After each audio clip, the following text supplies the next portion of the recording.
Chapter 733. This time, Yang Shan wanted to use his seniority to oppress the other party. It was true that Yang Qindong had his eyes on Tangshan, but he was only a regiment commander. Facing the Minister of Foreign Affairs, there was still a lot of pressure. Just as the situation became tense, a thunderous voice suddenly came from behind the lung phone.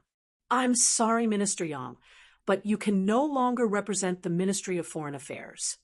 As the voice fell, a group of people walked out from behind the crowd. When they saw this group of people, all the Lung Feng involuntarily took a step back and showed a very respectful expression. This was because the three people who came were of high status. Two of them were of high status. They were Yang Wu, Lung Song, and Ma Dali. There was no need to say much about Yang Wu. When Yang Qindong was in Crimson City, he was the Minister of Foreign Affairs representative. His status was even higher than City Lord Yu Qian. Lung Song was the commander of the Army's 1st Division, and was known as the #1 person in the Army.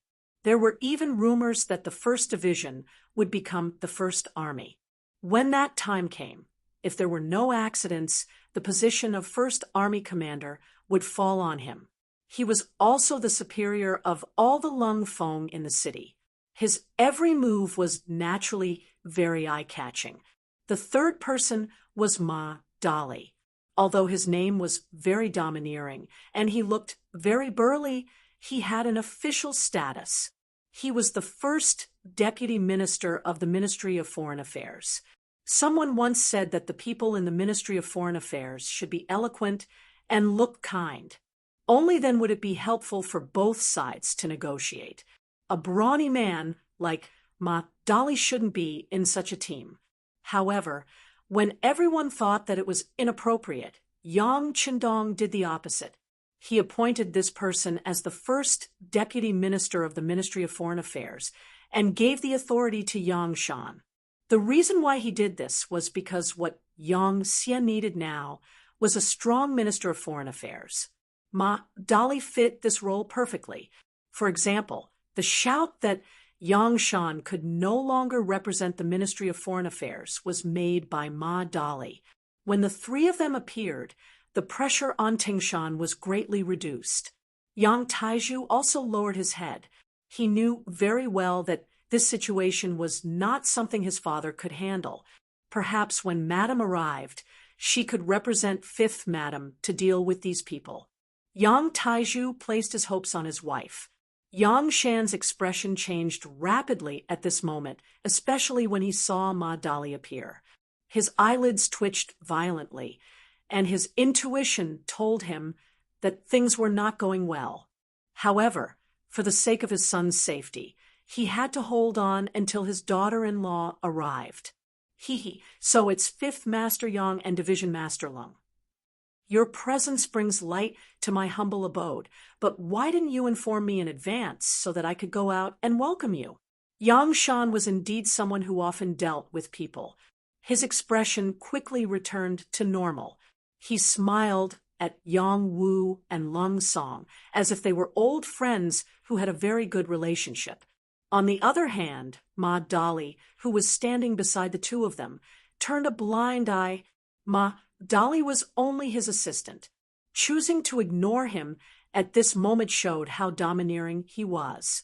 Yang Shan wanted to use this to tell everyone that those who were not as high as him and those who were not as high as him should not speak anymore. He would not listen either. Both Yang Wu and Lung Song understood Yang Shan's little scheme.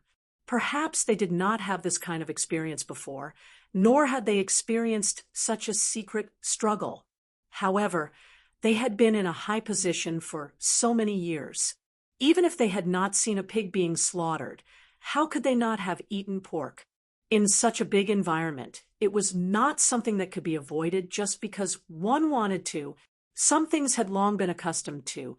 Not only did they understand Yang Shan's little scheme, but they also knew very well in their hearts. Lung Song smiled when he saw that Yang Shan had made his move. Then he said, "It's just to catch a person. How could we alarm Division Master Yang?" When Lung Song said this, Yang Shan also smiled. Anyone could tell that this was not a hearty laugh, but a sneer. Division Master Lung makes it sound so easy. This time, the person you want to catch is my son. As a parent, I think I have the right to know what is going on. However, I wonder if Division Master Lung can tell me what crime my son committed. Do you have any evidence? Yang Shan asked in return. His voice did not contain any emotional fluctuations, but anyone could tell that he was on the verge of exploding. It seemed that if a reasonable answer was not given, he would stop them from taking the person away. Who was Yang Shan? During the reign of Ren Xuanji, he became an official of the Great Ming dynasty. Later, when Zhu Qizhen took over, he was already the assistant minister of the Ministry of Rights. He had also experienced the Tumu Revolution. In the end, he went to the southern Ming dynasty under the protection and help of Yang Qindong. Such an experienced person who was used to deceiving and deceiving each other had long since mastered the art of calmness. He wouldn't be so easily angered. However, he still pretended to be like this. It was tantamount to showing his determination to protect his son's safety. At the same time, he was stalling for time and waiting for his daughter-in-law to arrive. He was also testing Lung Song's confidence.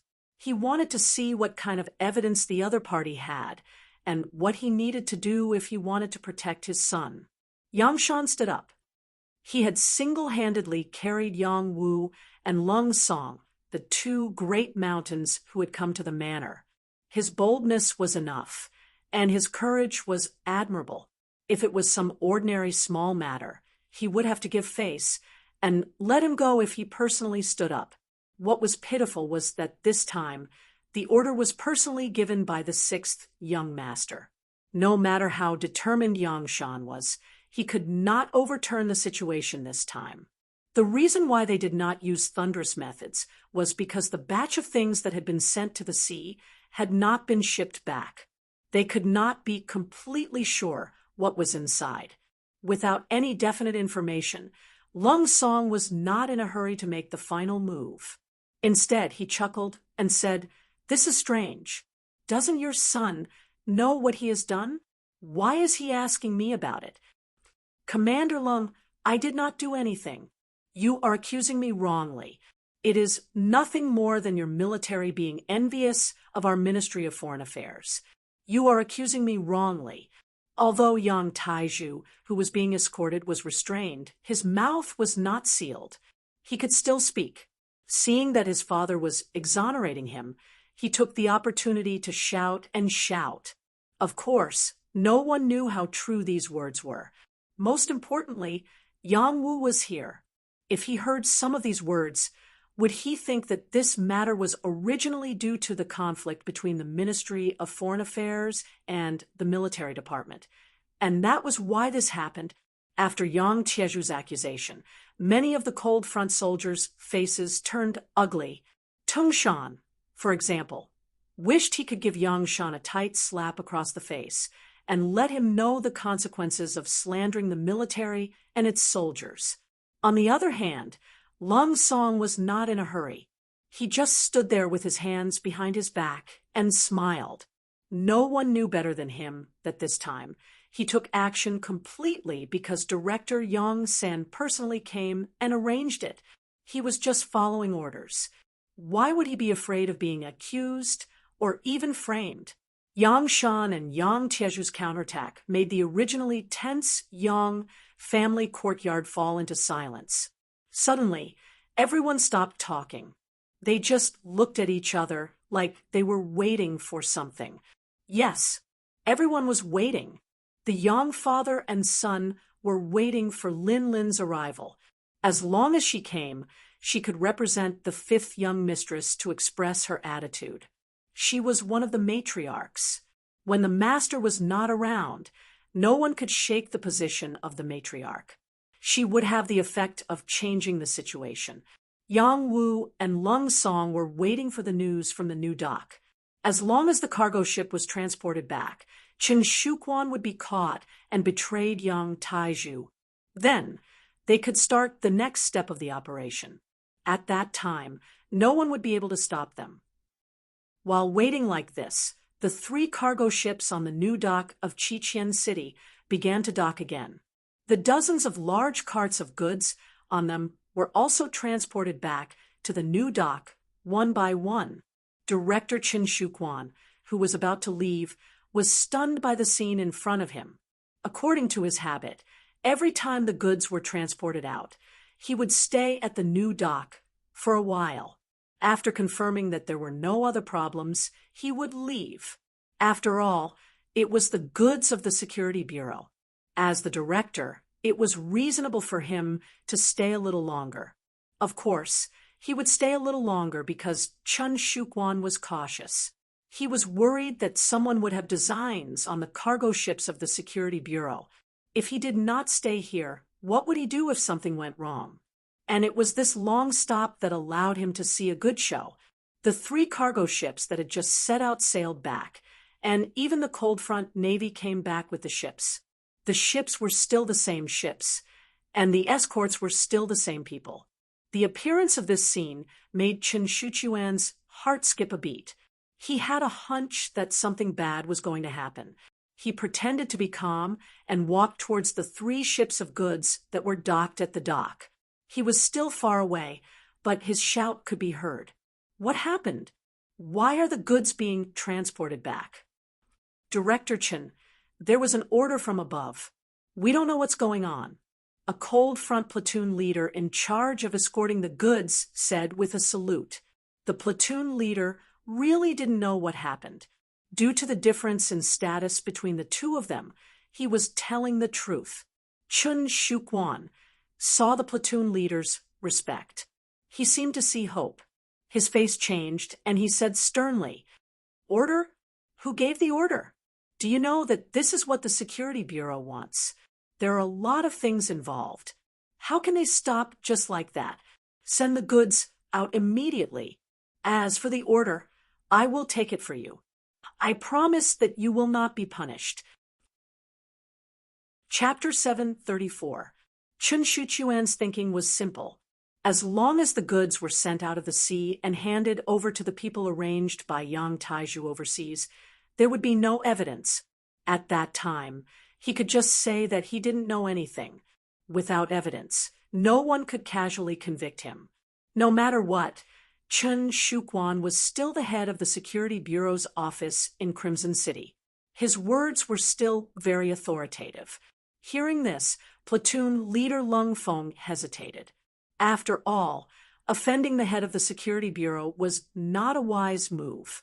If he really wanted to target him, how could he, a small platoon leader, resist? Platoon leader Lung Feng was still in a mental struggle, hesitating about what to do. On the new pier, another group of people had appeared. The leader was a young man with delicate features. The moment he appeared, he laughed heartily. "Brother Chen, you have such great authority. Lung Feng doesn't belong to our Security Bureau, yet you can order him around as you please. You're really amazing. Who is it who is secretly making sarcastic remarks? Come out if you have the ability." As soon as the sarcastic remarks were heard, Chen Shuquan's face darkened. He suddenly turned his head, looking like he was looking for someone to punish. Chen Shuquan did indeed have such confidence. Director Yang San was not in Crimson City, so he was the highest-ranking person in charge of the Security Bureau here. From a certain point of view, he could exist side by side with military chiefs like Lung Song and Gao Xiong. Even if the people from the political department came, he could still wrestle with them. Due to the confidentiality rules, the Security Bureau was independent of any system and was directly under the 6th Young Master's jurisdiction. In other words, even if Yang Wuyi appeared here, if he was unyielding, he could still face him head-on. Of course, all of this was limited to the other party not receiving the 6th Young Master's orders. Thinking about how he dared to face Yang Wuyi, what a proud existence he was. It was no wonder that when he heard people talking about him like this, he immediately shouted like a plucked rooster. "Ha ha! Brother Chen, I haven't been hiding in the dark.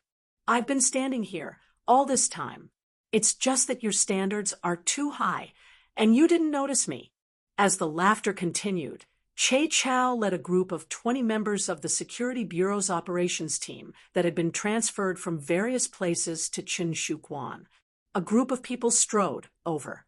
Because it was dark, they couldn't see clearly, but Chen Shuquan's expression had already begun to change. Since the other party was so fearless, his identity must not be simple. Moreover, the goods were right in front of him. How was he going to explain himself under such conclusive evidence? Chen Shuquan's brain spun rapidly as he formulated various countermeasures in his mind.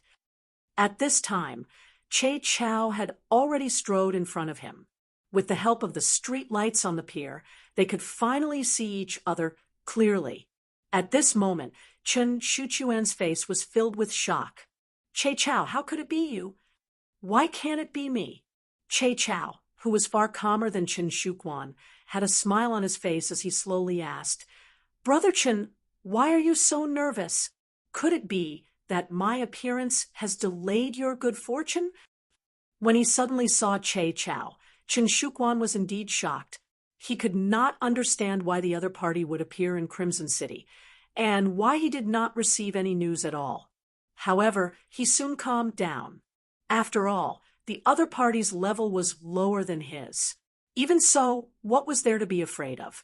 Perhaps the other party had come to Crimson City to settle some personal matters, or perhaps to visit family and friends.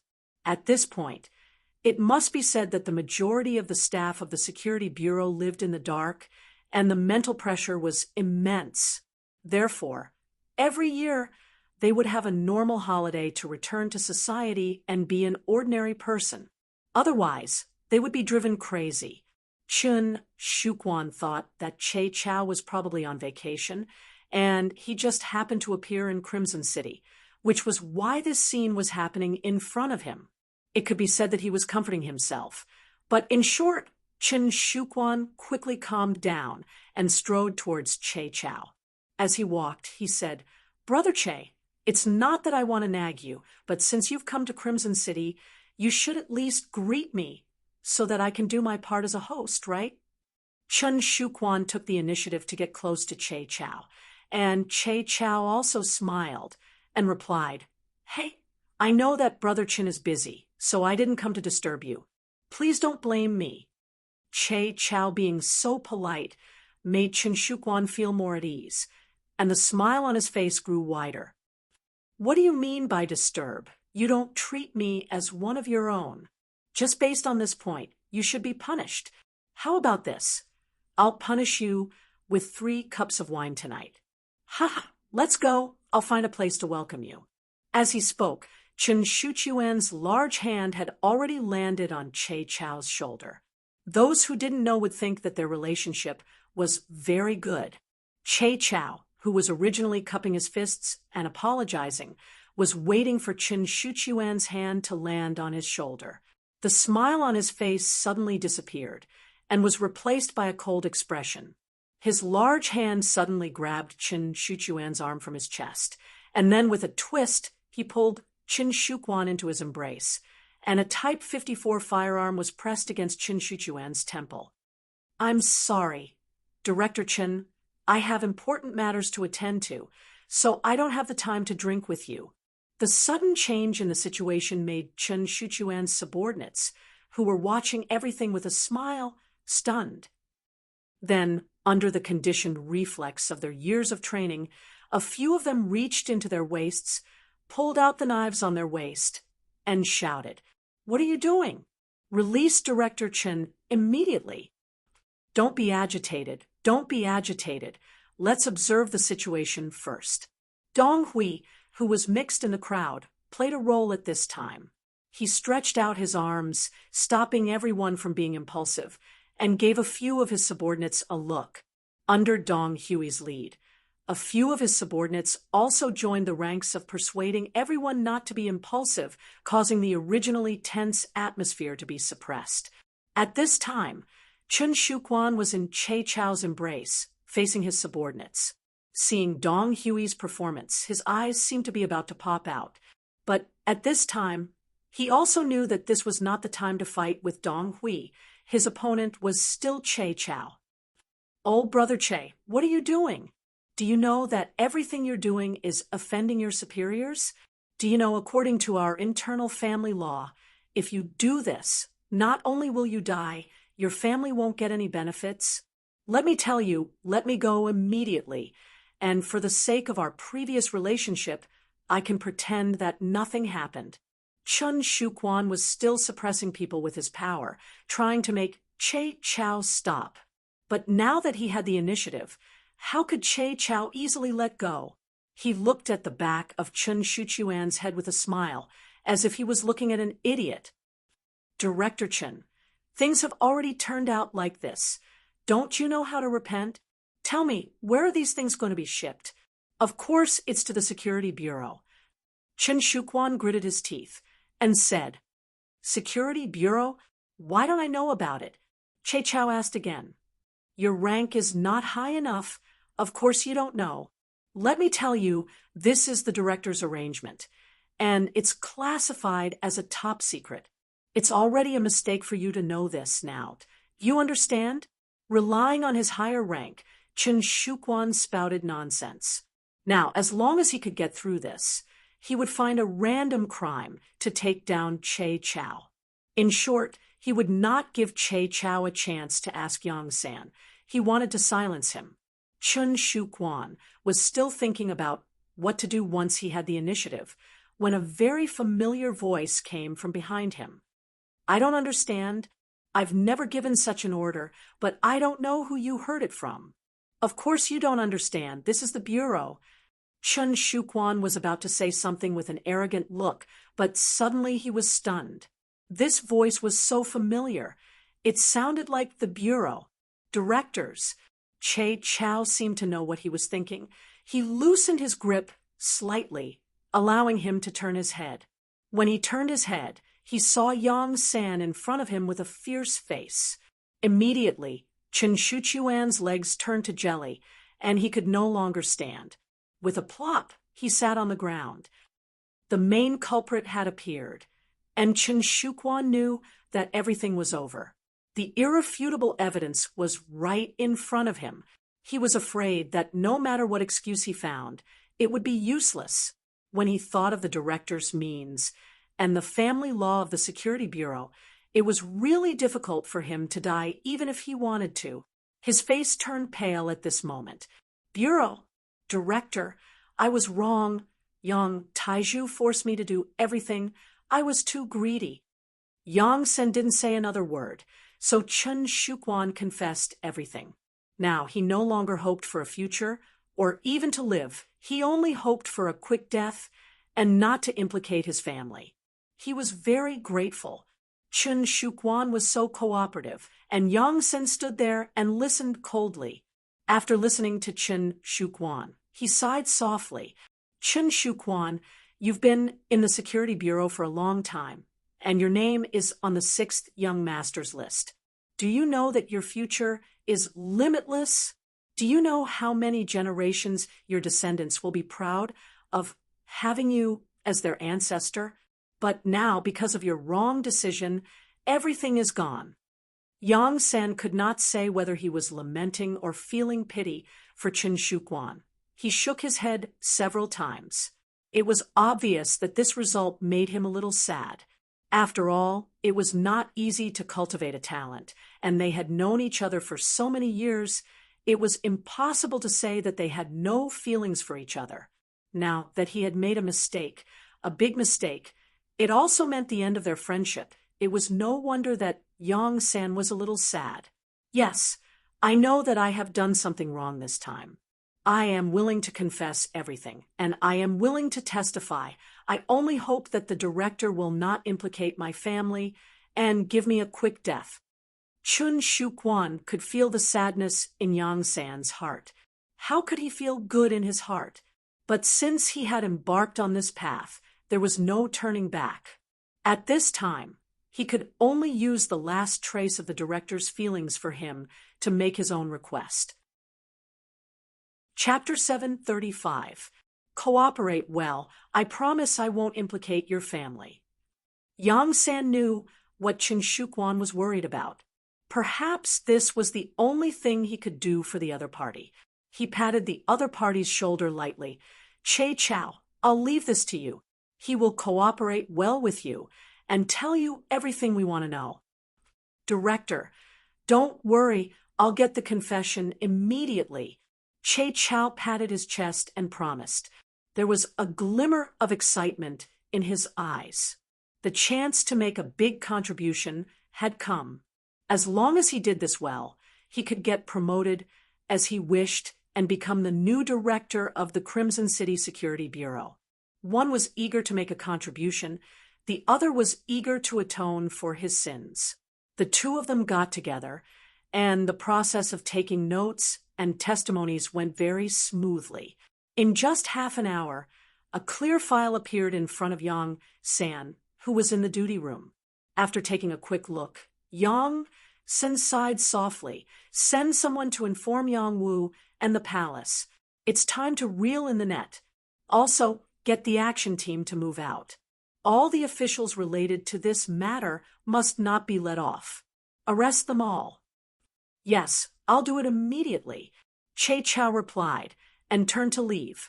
This night, Crimson City was destined to not be peaceful. Palace. This palace occupied a large area and was built magnificently. It seemed to be an independent existence from Crimson City. Although the master was rarely here, no one dared to disrespect this place. So much so that anyone who walked out of this place could issue orders, and they all had a higher status than anyone else. Lin, this woman with average looks and beauty was at most 30%, was one of the people who often went in and out of the palace. With her eloquence that could make a dead person come back to life, she gained the trust of the fifth Madam, Su Monair, and became the representative of the fifth Madam. Originally, Su Monair had a personal maid named Xiao Yun. However, this maid was a little lazy. In the end, the purchasing of the necessities of the palace fell to Lin, who had been by Su Monair's side since she came to Crimson City. Lin was a person who knew how to conduct herself. Not only did she know how to say nice things to make Su Monair laugh heartily, she also had a very good relationship with the other maids. In this regard, her husband, Yang Taizhu, was also very willing to spend money. With money, she could naturally bribe many people to do things for her. It was precisely because Lin usually paid attention to the people around her that she was able to rope in more people.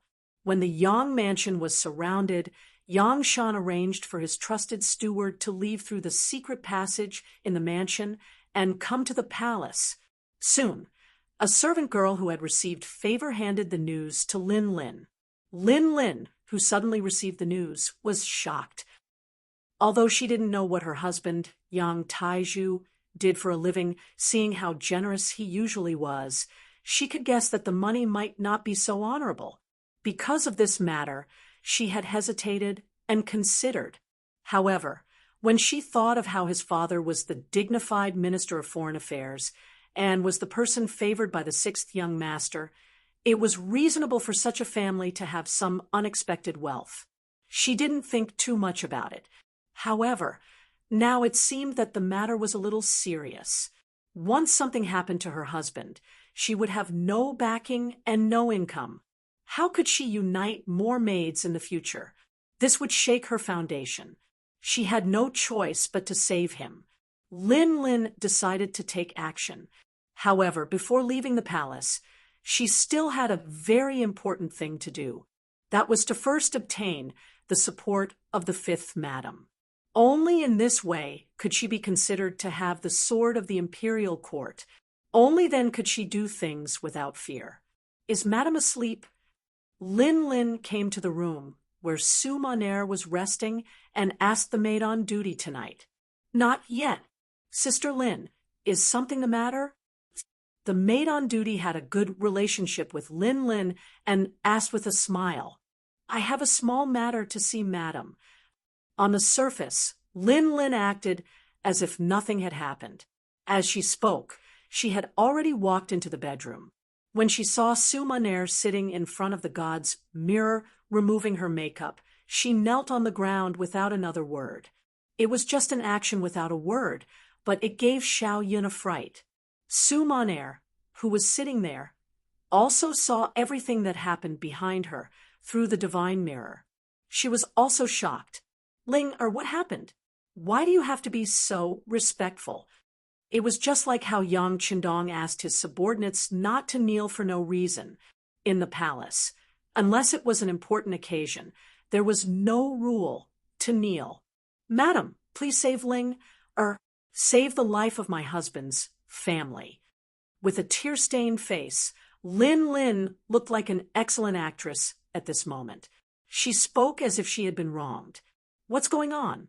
Stand up and talk. Sumaner's expression became much more serious when she heard this. This maid, who was very considerate of her, was married to the son of the Minister of Foreign Affairs, Yang Shan. What exactly happened that even Minister Yang was unable to save her? Sumaner, who had already thought of the wording, started to distort the truth. She said that Minister Yang had long made people jealous because of his high position and power. She said that the Yang family had a relationship with Madame again, causing some people to be jealous. She said that it was not a matter of a day for everyone to overthrow Minister Yang, and so on. In the end, Lin Lin said bluntly, Madam, the downfall of my husband's family is a small matter, but it will affect Madam's reputation. What's more, there will be people who want to take the opportunity to attack the sixth young master's prestige. This is a big matter. The sixth young master is not in the city all year round, and the development of the city is so prosperous. It's hard to tell what's in a person's heart. Sumaner did not pay much attention to the previous words. Even if it involved herself, she did not pay much attention to it. It was enough for her husband to know what kind of person she was. As for the opinions of others, she did not care at all, because without her husband, she was probably a dead person now. It was hateful that she believed the one-sided words of a villain and even had delusions of killing her husband. Now that she thought about it, she really regretted it. All of this made Sumaner extremely grateful to Yang Qindong. She would not allow anyone to threaten her husband's safety, even if her reputation was damaged. Now that she heard that someone actually had such an idea, how could she not be angry? She glared and said, How preposterous! Is it true that because my husband is not around, some people want to indulge in wild fantasies? Yes, madam. This matter is not a small matter. Please make a decision. Seeing that Sumaner had fallen into a trap, Lin Lin was overjoyed and continued to instigate her. Lin Lin was asking what to do next. Should she help the Yang family? In this way, it would be equivalent to indirectly helping her. Sumaner understood the hidden meaning in his words. After thinking for a while, she said, Then go and take a look. If they are trying to frame you, then let them investigate seriously. If they really did do it, then even you are not allowed to speak carelessly. Sumaner was still smart. She did not make a conclusion about things that she did not understand. Instead, she wanted to base it on facts. However, how could she know that the starting point of any matter might be good, but in the end, it depended on who was carrying it out? If the person carrying it out was someone who could not distinguish right from wrong, wanting to have a fair decision would become a delusion. Lin Lin was waiting for this sentence. She immediately agreed, stood up, and walked out of the bedroom. At this moment, she was no longer acting like a weak woman just now. Instead, she was filled with pride and confidence. Humph, since you dare to go against my husband's family, then you can wait to be dealt with. After receiving Sumaner's support, Lin Lin seemed to have changed into a different person. When she walked out of the palace, her expression was filled with confidence. She wanted to use the name of a tiger. What could others do about it? Leading 4 maids, Lin Lin walked in front with large strides. Her arrogant appearance made her look like a master. Along the way, all the maids who met her stopped in their tracks from afar. When they got closer, they lowered their heads and asked questions with a fawning and respectful expression. From afar, she could see the outer gate of the palace. As long as she walked past it, she would reach the outer palace. Although there were many guards there in charge of security, with Lin Lin's status, they did not even have the courage to check. It could be said that once she passed through the gate, she would be free to fly. Lin Lin's face subconsciously revealed a victorious smile. However, at this moment, a light shout sounded behind her. "Are you Lin Lin? Wait a moment." Someone suddenly shouted her name behind her. Out of instinct, Lin Lin stopped in her tracks. When she turned around, she saw a group of people coming from afar. She recognized the leader. It was First Madam's personal maid, Xiao Qing. Beside Xiao Qing was the palace's head maid, Tai Jie, Sister Xiao Qing. After seeing that it was the young miss, Lin Lin immediately put away her arrogant expression and showed a very well-behaved appearance. She even intentionally bowed. This was the etiquette that only a servant would show to a master. It was no wonder that Lin Lin was so careful. Although she was valued by the Fifth Madam and was considered a superior existence among the maids, she was still nothing in front of Xiao Qing. She was First Madam's favorite and had grown up with First Madam. Putting aside the fact that their relationship had been nurtured since they were young, Xiao Qing's husband, Sun Chuang, was already a battalion officer. Even the sixth young master had taken note of him. It could be said that his future was bright. Normally, such a person could open her own residence and be a mistress. However, she didn't. Instead, she stayed by the eldest madam's side and served her wholeheartedly. Just based on this, which maid in the palace didn't respect her? Which maid dared to give her a hard time? The sudden appearance of little Qing forced Lin Lin to stop her footsteps and stand there with a respectful expression. Chapter 736. Little Qing took small steps and soon arrived in front of Lin Lin. She first looked her up and down, and then asked with a smile, "Little sister Lin Lin, it's so late. Where are you going?" If someone else asked her this question, Lin Lin could choose not to answer. They were all maids. One served the First Madam, and the other served the Fifth Madam. They usually minded their own business, but since it was little Qing who asked the question, Lin Lin had to answer, "It's like this. The Fifth Madam has something for me to do, so I left the palace late at night." "I see. Since it's like this, you don't have to go. Go back and wait for the news." Little Qing nodded, and then said slowly, "HM?" Lin Lin was also confused by this sentence. She looked up and said to little Qing, "Sister Little Qing, I don't know if you didn't hear clearly. I went out this time on the Fifth Madam's orders." I know. That's why I told you to go back and wait." Little Qing didn't wait for her to finish and stopped her. Then she turned her head and looked at the 8 maids behind her, especially the leader, Tai Jie, and said, "Listen well. Send little sister Little Qing and the others back. Don't wander around outside." After saying this casually, little Qing turned and left. She didn't even want to explain. The 8 maids behind her all stayed and stared at Lin Lin and the others. It seemed that if they didn't listen, then don't blame them for being rude. She was stopped. Even though it was little Qing who gave this order, Lin Lin was still a bit unconvinced. Although she could go back and ask Fifth Madam again, it would inevitably delay time. Who knew if there would be any changes in the situation? So her eyes moved, and she looked at the 8 maids surrounding her. She smiled and said, "Sisters, we're all maids, and it's not easy for us. Why don't you make it easy? If you do me a favor, I will remember it in my heart." As she spoke, Lin Lin took out a stack of banknotes from her sleeves.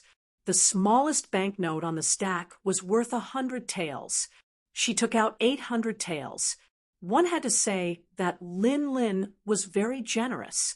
If it was any other time, the maids below would be beaming with joy and would say some words of blessings as they received the banknotes.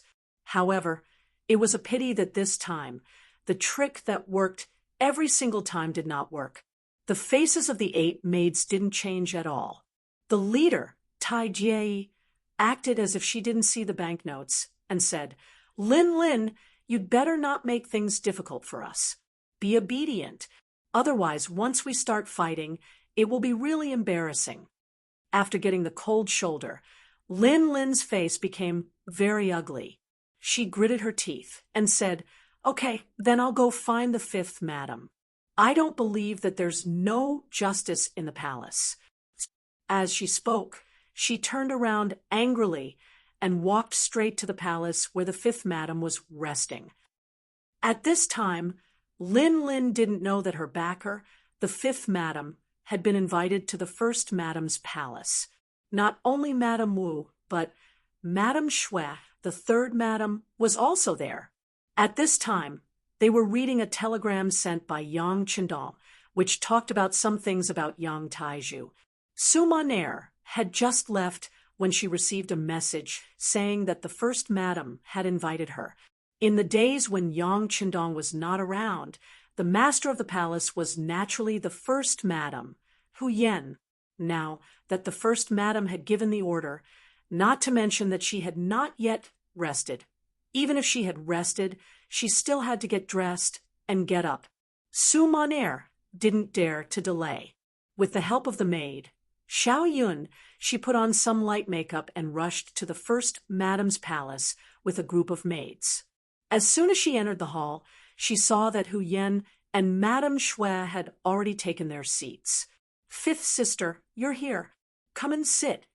Seeing Su Monair appear, Hu Yan's face didn't have the slightest hint of anger or condemnation because she already knew that Lin Lin's actions were carried out behind Su Monair's back. In fact, this sister of hers didn't know anything. Su Monair really didn't know anything. Since the 1st madam called her, she naturally sat down. Then she smiled and asked Hu Yan, "Sister, what happened?" Something must have happened for them to call her over so late at night. Su Monair's IQ wasn't low. She didn't think that the sisters would gather at this time just to chat about their daily lives. This time, before Hu Yan could speak, Madame Shui had already passed the telegram to her. "5th sister, you should take a look at this first." With a face full of doubt, Su Monair took the telegram from the maid, Xiao Yun. When her gaze fell on the contents of the telegram, Su Monair's expression quickly became a little ugly. Perhaps a telegram to others could be sent more simply, as long as the meaning was clear.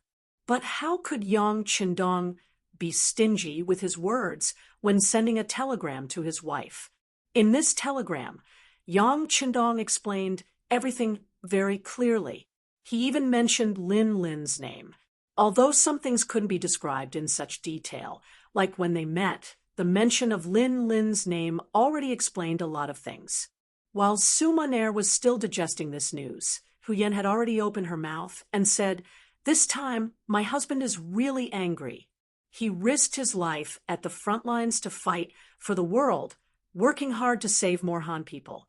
But we still have to worry about our rear. Speaking of which, it's really our fault." It was a simple sentence, but Su Monair's expression froze when she heard it. She knew that she had really done something wrong this time. She had actually mistakenly trusted a maidservant and unknowingly passed on such a wrong signal to others, which had almost led to a disaster. Thinking that if it wasn't for her bad judgment, she wouldn't have made her husband worry about this. Su Monair felt waves of self-blame. Just as Su Monair was still accepting the condemnation in her heart, Xiao Yun suddenly entered the hall. She first greeted them and bowed. Then she said, "Madam, 3rd madam, 5th madam, Sun Chuang of the Imperial Army has something to discuss with you." "Your husband is here." "Let him in," Hu Yen said jokingly. From this point, it could be seen that she was not very angry. She, who had lived in the Hu family since she was young, was even more tired of hearing about all kinds of struggles. She had seen many servants doing bad things in the name of their master. It was precisely because of this that she didn't find it strange. Lin Lin was guilty, so she would be punished. As for fifth sister, after this incident, she should be more careful when using people. This was equivalent to having an effect. Xiao Yun, who was teased by her master, blushed. After agreeing, she went out to pass on the message. Soon, Sun Chuang, who had the rank of major, walked into the hall. He strode in, but once he entered the hall, he knelt on the ground without raising his head. He knew very well what kind of status the three people in front of him had. If he casually looked at them, it would be a sin. Sun Chuang of the Imperial Army greets First Madam, Third Madam, and Fifth Madam. A loud and clear voice sounded in the hall. "Get up! What's the matter at this time of night?" Hu Yen sat at the head of the table and asked in the manner of a host. Reporting to First Madam, "News just came from the front. The matter of Yang Tieju's smuggling has been confirmed, without a doubt. Not only that, his collaborator also said that there are a large number of weapons and armors in the Yang residence. This subordinate has come to temporarily close the palace gates in advance. Please allow me to do so." Sun Chuang's head was still lowered, but he did say a fact and result that the women did not expect. "Are they going to rebel?" When Hu Yen heard this, she was also shocked.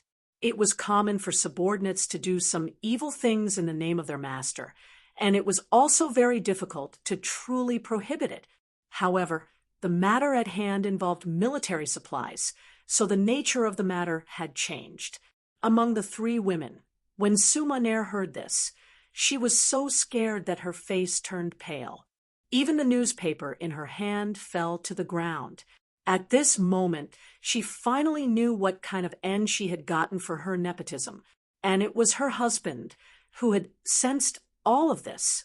If her husband had not seen through everything, what kind of result would there be? Would there be a day when someone would threaten the safety of the palace? If her two sisters were really hurt because of this, wouldn't she be guilty of the most heinous crimes? At this moment, Su Maner hated Lin Lin to the core. She had trusted her so much, but she had indeed used her name to help the evildoer. Something big had almost happened. It was truly unforgivable. Third Madam's expression also changed abruptly. Then she looked at First Madam, Hu Yen, and said, "Sister, the matter isn't that serious, right? Isn't Yang Wu at Yang Shan's place? He shouldn't give them a chance to resist. Isn't it better to be on guard?" Hu Yen shook her head lightly. It was better to be safe than sorry. When she thought about how someone really threatened the safety of the palace, it was fine if something happened to her and the others, but she was afraid that it would cause her husband to go crazy. If that happened, many plans would be disrupted. This was the most terrible thing. Her husband was risking his life at the front. It was fine if they could not provide any help, but they definitely could not be a hindrance at the back. Thinking of this, Hu Yen said decisively, "All right, we'll do as Battalion Commander Sun says. Seal the palace for now. If there aren't enough troops, you can deploy troops nearby. In a while, I will ask Xiao Yun to give you the token that my husband gave me." "Yes, Sun Chuang understands." Sun Chuang left with large strides.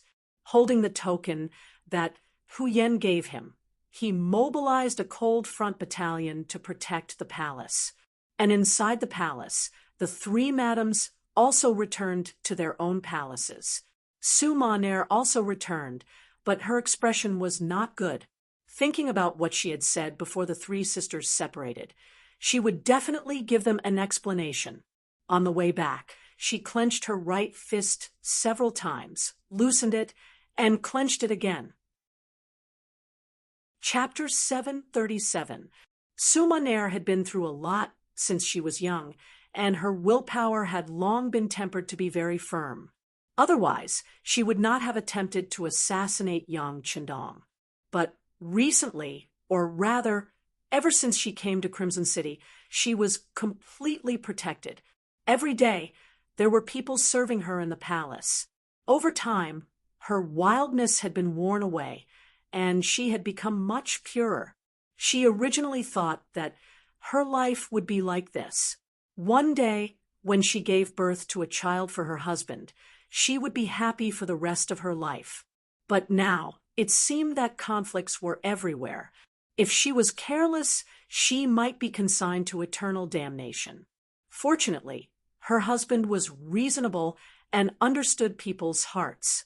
Her sisters were also kind-hearted and did not have the intention to blame her. If it was someone else, this matter would probably be enough to put her to death, and she would never be able to make a comeback, since her husband understood her. So, well, then not only did she have to clean up the beginning and end of this matter, she also had to do some other things. She was lazy from staying in the palace every day. It was time for her to stretch her muscles and bones. As she thought about it, she returned to her palace. From afar, she saw Lin Lin, who had an aggrieved expression, walking over. "Madam, I wanted to leave the palace, but I was stopped by Xiao Qing." "How is she stopping me?" "She is clearly not giving you face." "She?" "Xiao Yun, take her down and slap her 30 times. Without waiting for Lin Lin to finish speaking, Suma Nair's voice sounded. At this time, this woman was still trying to sow discord in front of her. Her intentions were truly hateful. Xiao Yun, who was at the side, did not know what had happened. She only knew that Madam's expression was not good after she returned.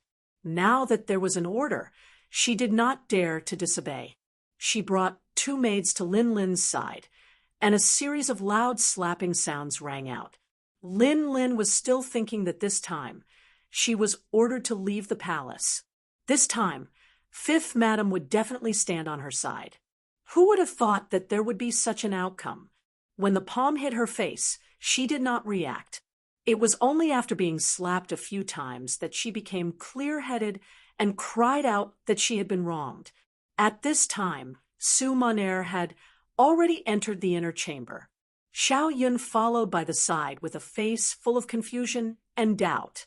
Suma Nair trusted this maidservant who had followed her for many years. She didn't hide anything and told her the gist of the matter. Xiao Yun, who heard the truth, was also shocked. There's actually such a thing?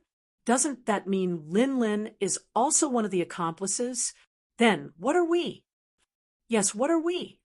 Suma Nair repeated this sentence with a bitter smile on her face. Suma Nair finally knew how much pressure this matter would bring her. Even if after this matter, her husband did not blame her, what would those maids in the palace think? What would those high officials in Crimson City think? It seemed that she had to do something. Xiao Yun, go and interrogate Lin Lin with Captain Tai later. I want to know what she did behind our backs. Suma Nair bit her lips and said, Yes, am. Xiao Yun also knew the importance of this matter and hurriedly agreed. However, she still had some doubts as she asked, What if Lin Lin doesn't say it? She has a lot of ideas. We can use any method. She won't keep it a secret. Oh, right.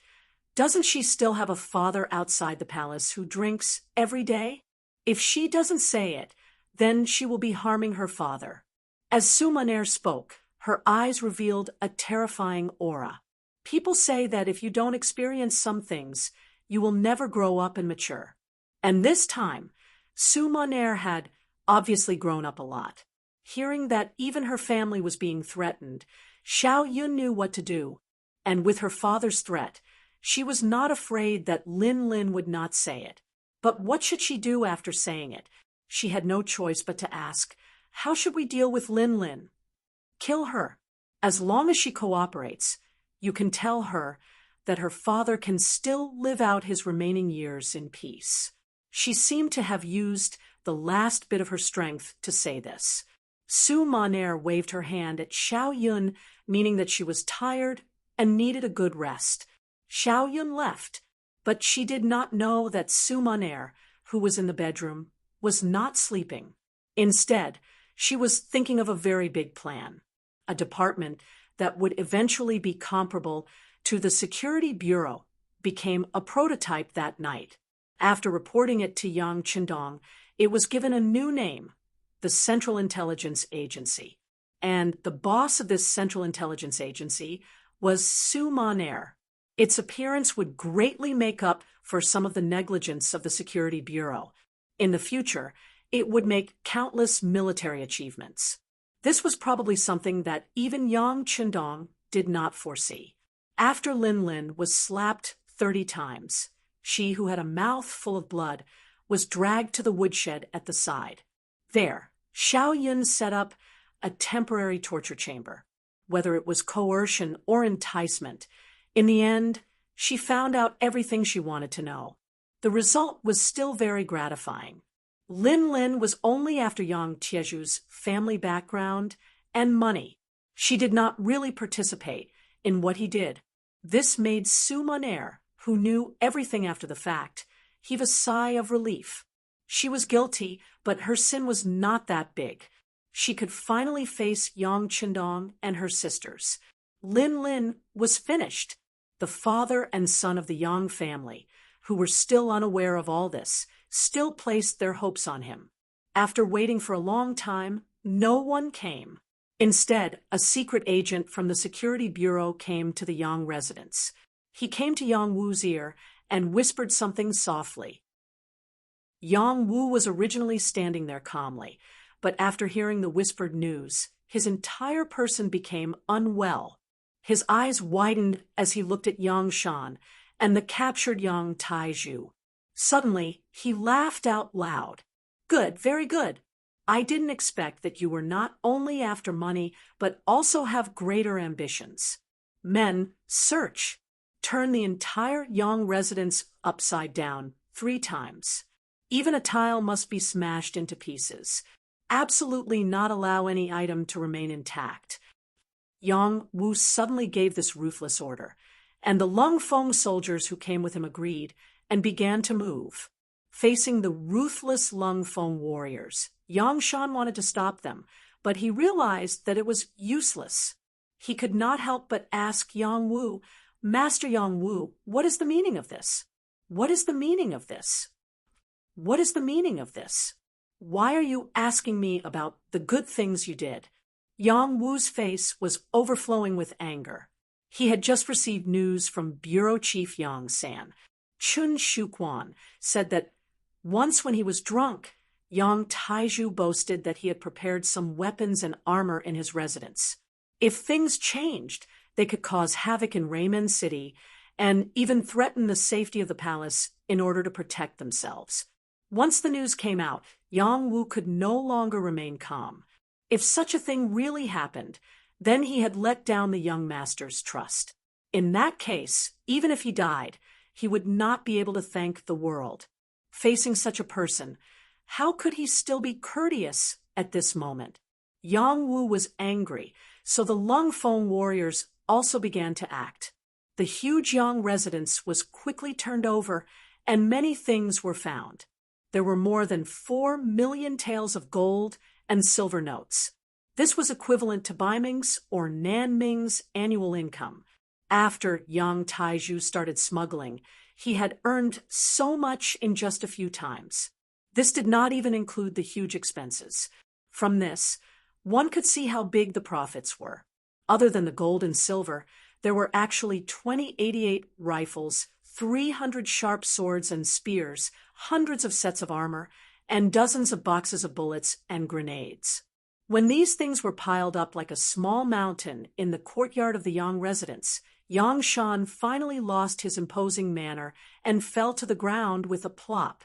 At this moment, Yang Shan finally understood how big his son's ambition was. He also finally understood what it meant to raise a tiger for calamity. It was just that he was raising his son. The moment these things came out, Yang Taiju lowered his arrogant head. He knew that he was done for. On the other hand, Lung Song was sweating profusely. He didn't dare to imagine what would happen if these weapons suddenly launched an attack. Even if Crimson City did not fall into chaos, it would be difficult to protect some important institutions. Investigate, investigate, investigate for me. How did these things appear here? These are not things that can be bought with money. Yang Wu roared as he looked at the grenades and 88 rifles. Then, his gaze landed on Yang Shan. On behalf of the 6th Young Master, I announce that from now on, you are no longer the Minister of Foreign Affairs. Men, take him away and lock him in jail. Ma Dali will be the acting Minister of Foreign Affairs. You will also be in charge of the interrogation of Yang Shan. As Yang Shan's deputy, Ma Dali understood his superior very well. Letting someone who understood you to interrogate, you would achieve twice the result with half the effort. Yang Wu did not doubt this point. The Yang family was finished, and that night, some people who had close ties with the Yang family were implicated. More than 50 officials were arrested. Among them were a few company cadres and a battalion commander from Cold Front, and this matter had only just begun. As the interrogation progressed, more and more people were implicated. Even the Bureau's Director General, Shen Yu, was invited away by the Security Bureau the next morning. The person in charge of the interrogation was none other than Director General Yang San. Using interrogation instead of interrogation meant that Yang San was under Yang Qindong's orders to reprimand Shen Yu. The gist of his words was that his job was very special. It was a job that offended others, but he did not have to be afraid of offending others because he had the 6th Young Master backing him up. He knew how hard it was for him and how he was a person, but if he was afraid of offending others, he could quit his job. He could go home and retire. He could also be given a leisurely department to pass the days. But in short, he had to do his job well as long as he was in office. Otherwise, he would not occupy this position.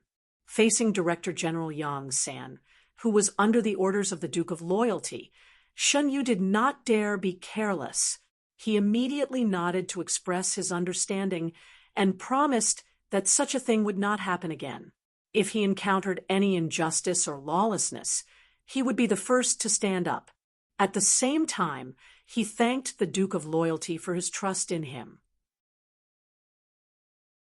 Chapter 738. People are like this.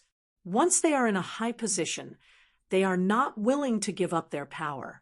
Shen Yu was like this. After experiencing the prestige of the Monitoring Bureau chief, he was reluctant to leave. Even if he knew that what he was about to do would offend a lot of people, he was still unwilling to leave. Since Shen Yu had already expressed his stance, Yang San also allowed him to make his choice. However, before they parted ways, he reminded him, "This matter is not over yet. There will be others who will come looking for you.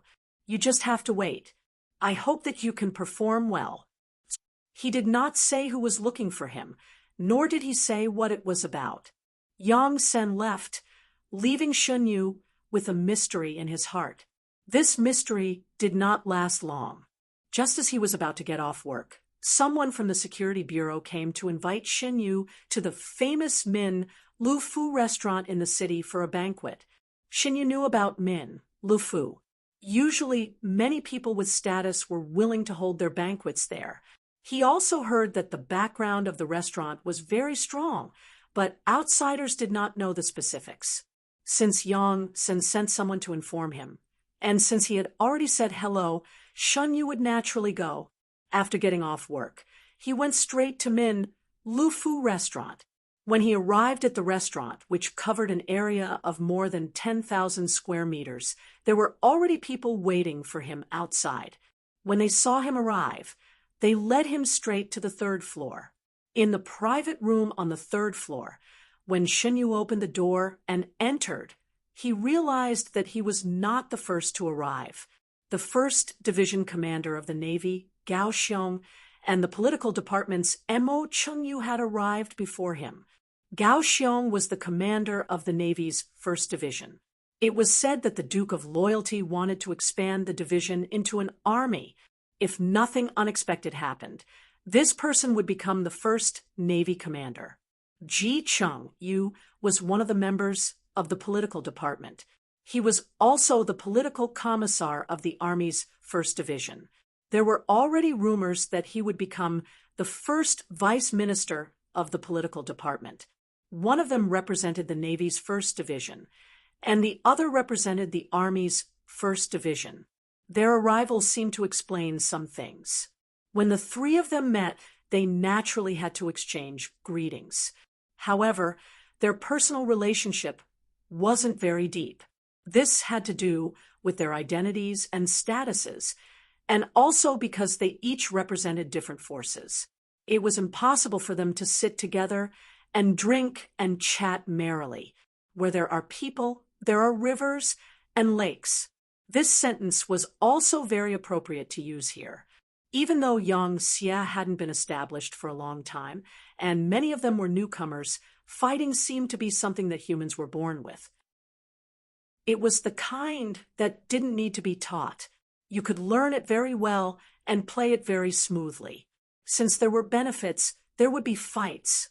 When it came to who could get more and who could only get less, a struggle was inevitable. Yang Qindong couldn't do anything about this. Of course, this was something he was happy to see.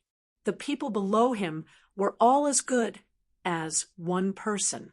This was not good for his management in the future.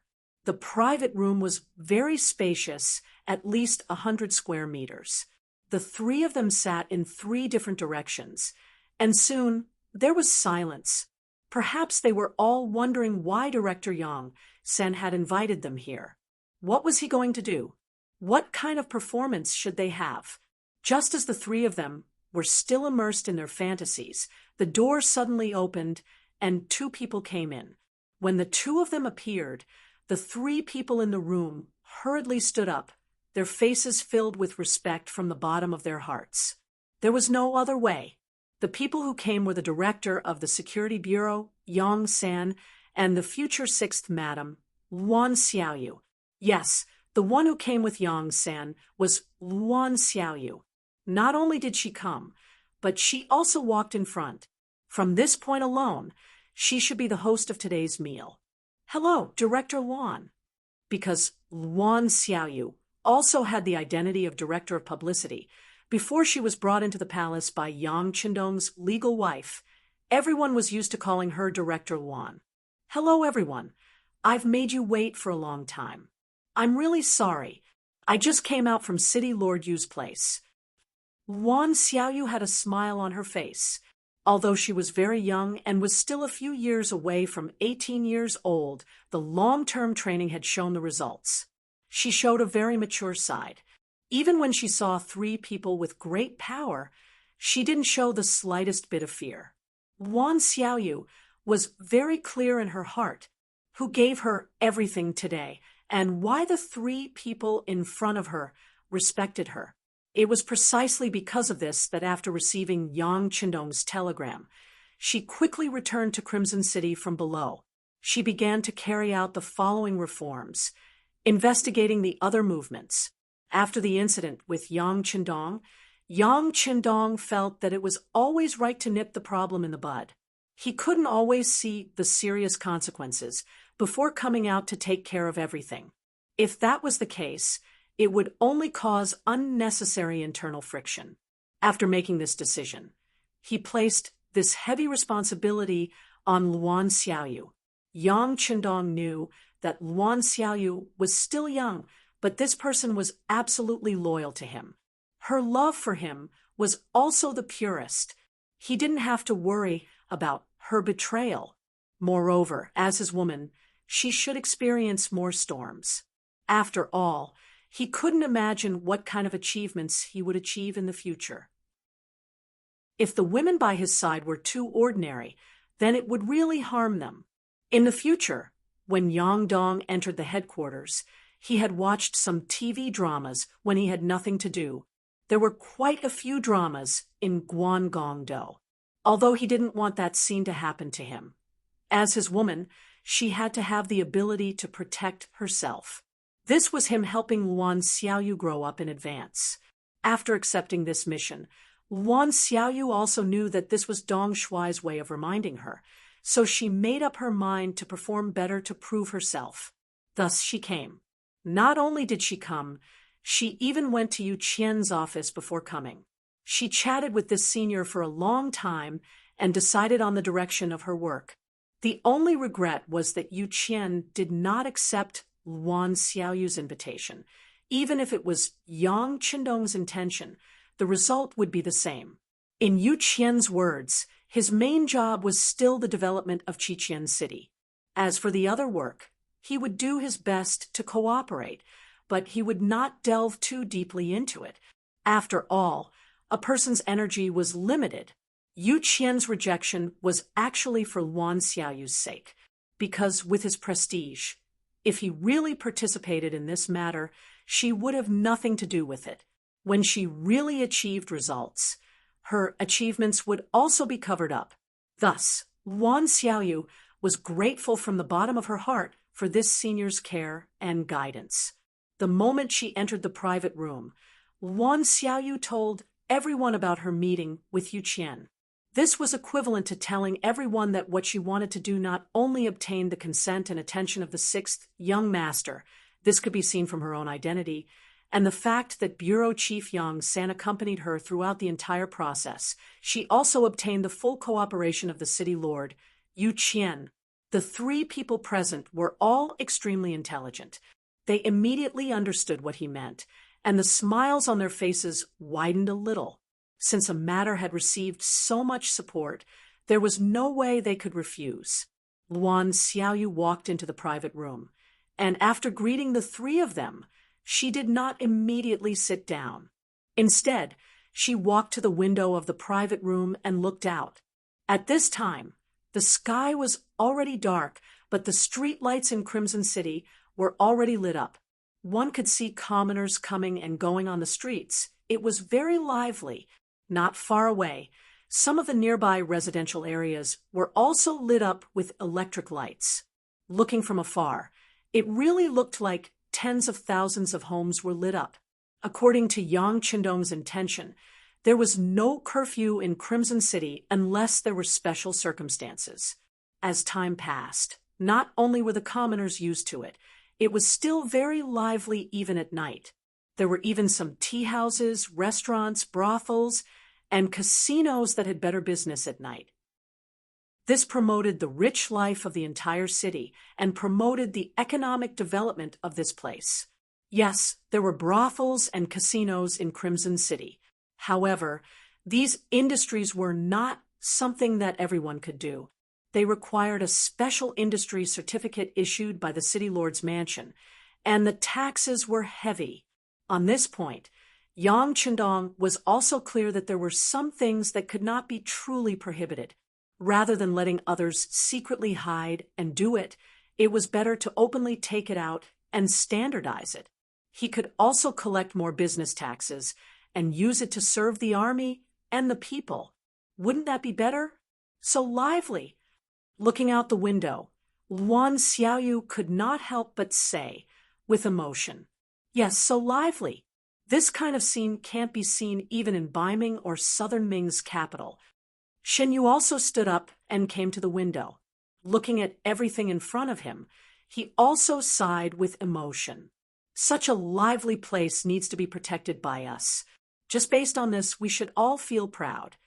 Finally, Luan Xiaoyu's seemingly unintentional words began to lead to the main topic of today's conversation.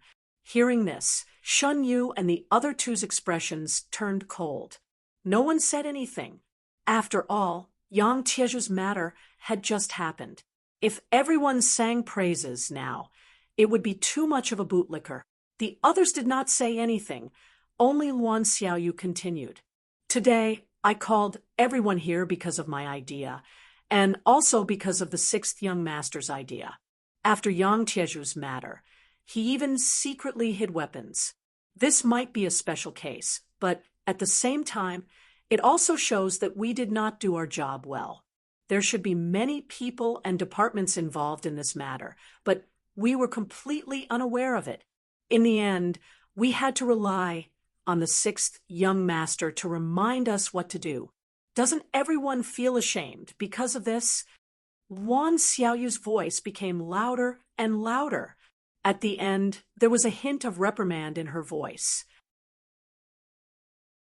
Chapter 739. She couldn't be blamed for being so angry. There were indeed quite a few people involved in this matter. Let's not talk about anything else. Let's just talk about the weapons found in Yang Shan's residence. Let's not talk about the 2088 rifles for now. Just this one alone was enough to implicate a lot of people. What about the remaining swords and spears? Those were all products of the arsenal, far from the hoes and kitchen knives in the hands of ordinary people. They could be seen everywhere on the streets. These weapons were all made of iron, steel, and alloys. The production of every finished product was recorded. Not only that, so many weapons also required a lot of energy to be maintained daily. Otherwise, after a long time, the weapons would rust. In order to prevent this, not to mention wiping them frequently, they also needed to use vegetable oil. That was also a product of the military, and not something that ordinary people could buy with money. The weapons found in the Yang residence were all as shiny as new. It could be seen that they were usually maintained by people. Then the question was, who provided these materials? It was likely that many people would be implicated in the investigation, and these people sold the forbidden products to Yang Taizhu. Did they not think about the consequences? And what would happen? There were also the 3 cargo ships and dozens of carriages of goods that were hijacked. It could be said that there were all kinds of things inside, such as divine realm, cosmetics, and women's clothes. Other than that, there were also things like cigarettes, ham, sausages, canned food, and instant noodles. Many of them were only provided to the army and had not been circulated on the market. But now, they were all smuggled out. Could Yang Taizhu alone do all these things? It was obviously unreasonable. If this matter was thoroughly investigated, who knew how many people would be implicated? After saying so much, it was just to clarify one thing, and that was that there were probably many people involved in Yang Tieju's matter, and even more people knew about it. But why did the higher-ups not make a move? Could it be that they did not know? That was absolutely impossible. If that was the case, these people would not be in high positions. In the end, there was only one possibility, and that was that too many people knew about it, but they dealt with it with the mentality that it was better to avoid trouble. Everyone had the idea of sweeping the snow in front of their own door. As long as they did not participate in some matters, it would not be wrong. With such a mentality, Yang Taizhu was able to do things like a fish in water, which made the problem become more serious. This time, if Yu Mian hadn't arrived at the origin city, met Yang Chendong, and voiced out his concerns, he was afraid that if he had waited for a while once it erupted, it would have caused an unimaginable result. This was also the reason why Yang Chendong was so angry and wanted to investigate the source of his investigation. Wan Xiaoyu closed the window in front of her, and the private room quickly fell into silence. Her voice was also clearly transmitted to the ears of the 4 people present. Let's talk business first. The dishes will be served later. As soon as he finished speaking, everyone, including Yang San, sat up straight and entered a state of semi-war. Wan Xiaoyu was very satisfied with everyone's attitude. She lightly nodded and casually said, "The 6th young master has ordered us to form a group of 5, which is the 5 of us. From today onwards, we will carry out a self-inspection for 3 months. Every local official, regardless of their position, was required to be thoroughly investigated. Every military officer up to the rank of a platoon in the army was also required to be investigated from head to toe. Once a problem is found, it must be verified immediately. If it is confirmed, what should be done is done. If there is no problem, they must be reassured and continue their work. If there is an outstanding person, they should be rewarded. Let's put it this way. The sixth young master has handed over the authority to deal with matters to the five of us. We have a great responsibility. Do you have confidence? Yes. At this moment, no one would raise a different opinion. This was the sixth young master's order. If anyone dared to stand out and say no, their future achievements would come to an end. Naturally, more importantly, this kind of self-inspection was very necessary. This was also a method to prevent something similar to Yang Taizhu from happening again. All right. Seeing everyone's support, Luan Xiaoyu continued. As for the specific details of the work, we will have to discuss it in detail later. The first thing we need to do now is to announce Yang Taizhu's case to the public. The investigation and evidence collection will be left to the Special Inspector Bureau and the Security Bureau. After everything is clarified, we will immediately hold a public trial in the city. We need to let everyone in the city know what is going on. Yes, our bureau will definitely cooperate fully. The Security Bureau will also cooperate fully. Yang San and Shun, you quickly expressed their stance. Very good. Luan Xiaoyu continued nodding. Then, a sly smile appeared in her eyes. Things have to be done one step at a time. Next, let's proceed with the first item, eating. He. The words eat eased the tense atmosphere. Even Yang San, who was usually reserved, chuckled at this moment. The five-man team was established and the self-inspection activities were in full swing. This would eventually affect all the departments. All the cadres and officers carried out their activities quickly and ruthlessly. On the first day, more than 40 cadres from various departments were taken away. Among them, 6 were military officers. On the second day, more than 50 were taken away. On the third day, more than 70 were taken away. On the fourth day, more than 90 were taken away. It wasn't until the fifth day that the number began to decrease. More than 60 people were taken away. Then, the number rose and fell. More and more cadres were taken away for questioning. Some of them couldn't come out after entering the five-man team. These were all people with major problems. There were also some who were released a few days after entering, but they had already been demoted or even fired from their positions. They directly became ordinary citizens. There were also some who were released not long after and continued to shine brightly at work. There were even some who were directly promoted after coming out, replacing the position of a superior who had made a mistake. There were some who were promoted by 1, 2, or 3 ranks. This was a huge reshuffle. It had been about 5 years since Crimson City became Yang Xie's headquarters. Many of them had benefited from this, and many of them had their lives changed. From having problems with food and drink in the past, they were now living a life of luxury. However, this still made some people unhappy. They felt that they should have received more.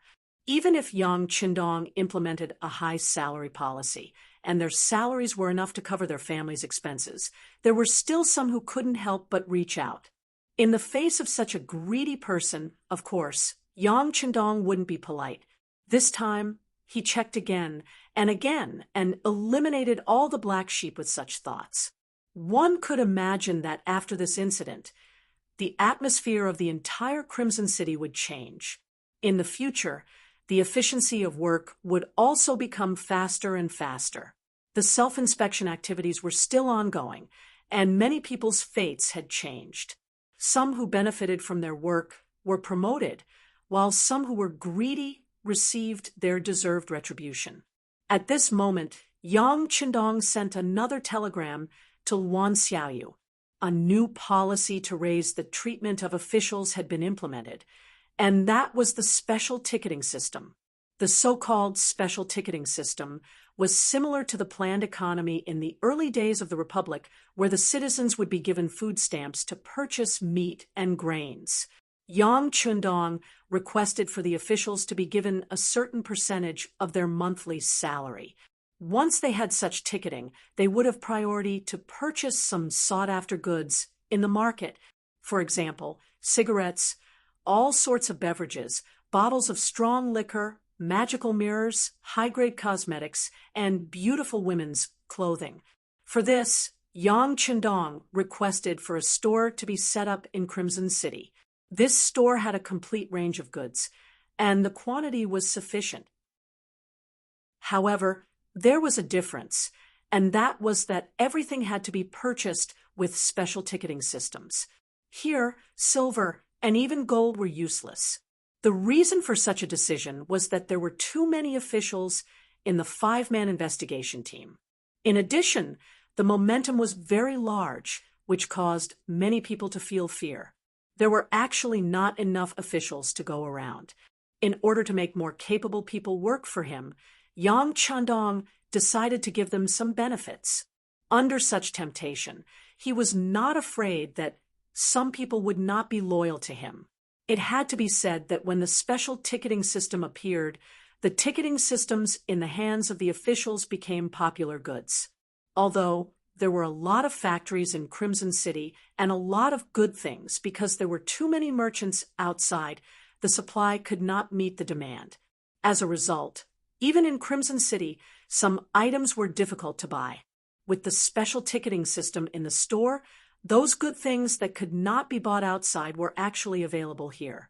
The ticketing system became a hard currency, and some of the rich people started to have ideas about the ticketing systems in the hands of the officials. The officials were also humans, and they also wanted to live a better life. The ticketing systems in their hands were not enough for their own use, so how could they sell them? Even if some people wanted to sell a portion of it for some reason, it was difficult to satisfy the needs of more rich people.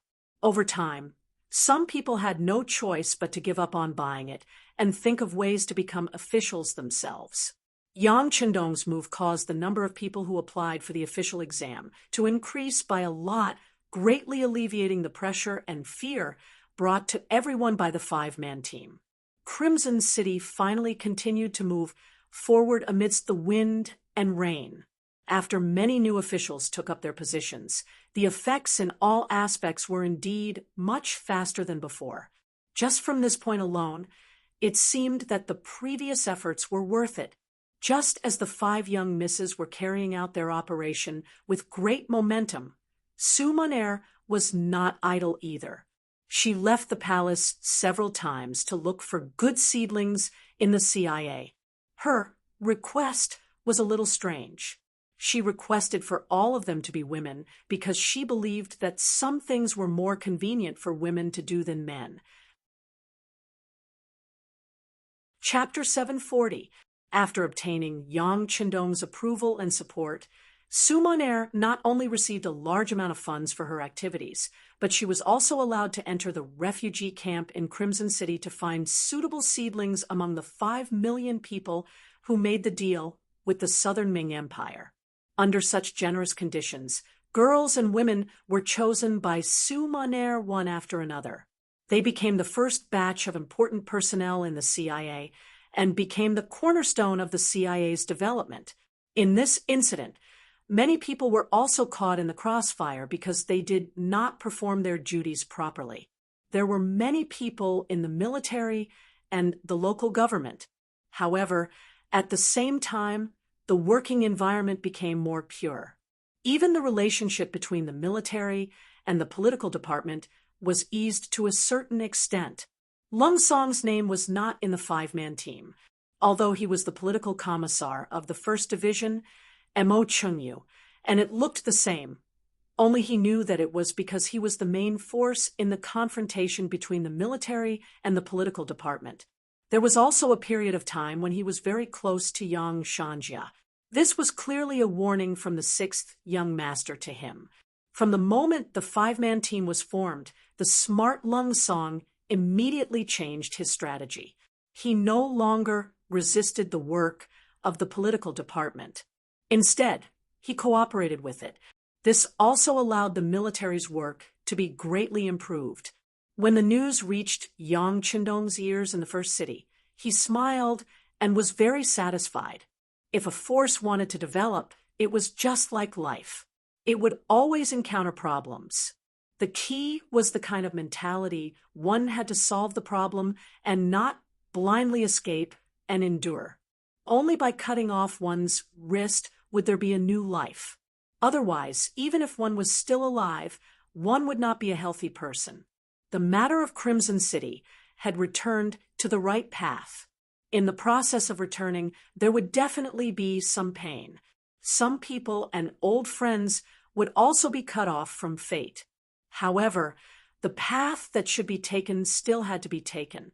The development of the first city was also imminent. These days, Yang Qindong not only had his eyes on Crimson City, but also sent a few telegrams to understand the situation. The development and construction of the first city were not lagging behind. These days, Yu Mian woke up early and slept late every day. He finally understood the situation in the city and had a general guideline for what to do next. Today, he took the initiative to come to the city lord's mansion to report to Yang Qindong. He was told that the sixth young master was inspecting the work in the logistics department. The so-called logistics department was just a general term. Because the first city was not as complete as the Crimson City, many of the supplies transported from outside were piled up in the logistics department. Today, Yang Qindong came here to inquire about the situation of the supplies. In addition, he came to see the situation of the soldiers receiving the new weapons here, the Big Dipper crossbow, also known as Big Dipper steel crossbow. The so-called Big Dipper crossbow was a new type of crossbow made of pure steel. Unlike the traditional ones, it was more pocket-sized. However, being short didn't mean that it wasn't powerful. On the contrary, because the spring was strong enough, it could shoot a distance of 100 meters. This kind of Big Dipper crossbow could be tied to the arm and shot at the enemy. More importantly, it was equipped with a mechanism that allowed it to fire 7 arrows at once. This greatly increased its lethality and increased its chances of victory on the battlefield. With the current ability of the Crimson City Munitions Factory, it wasn't a problem to create a Type 81 assault rifle. However, it would still take a lot of time to create a qualified Type 95 assault rifle. How to save the use of the Type 95 assault rifle, and what weapon to use to replace it was the problem that the people of the Crimson City Munitions Factory had to think about and face during this period of time. Someone suggested that if it didn't work, the Cold Front Army should use the Type 81 assault rifle again.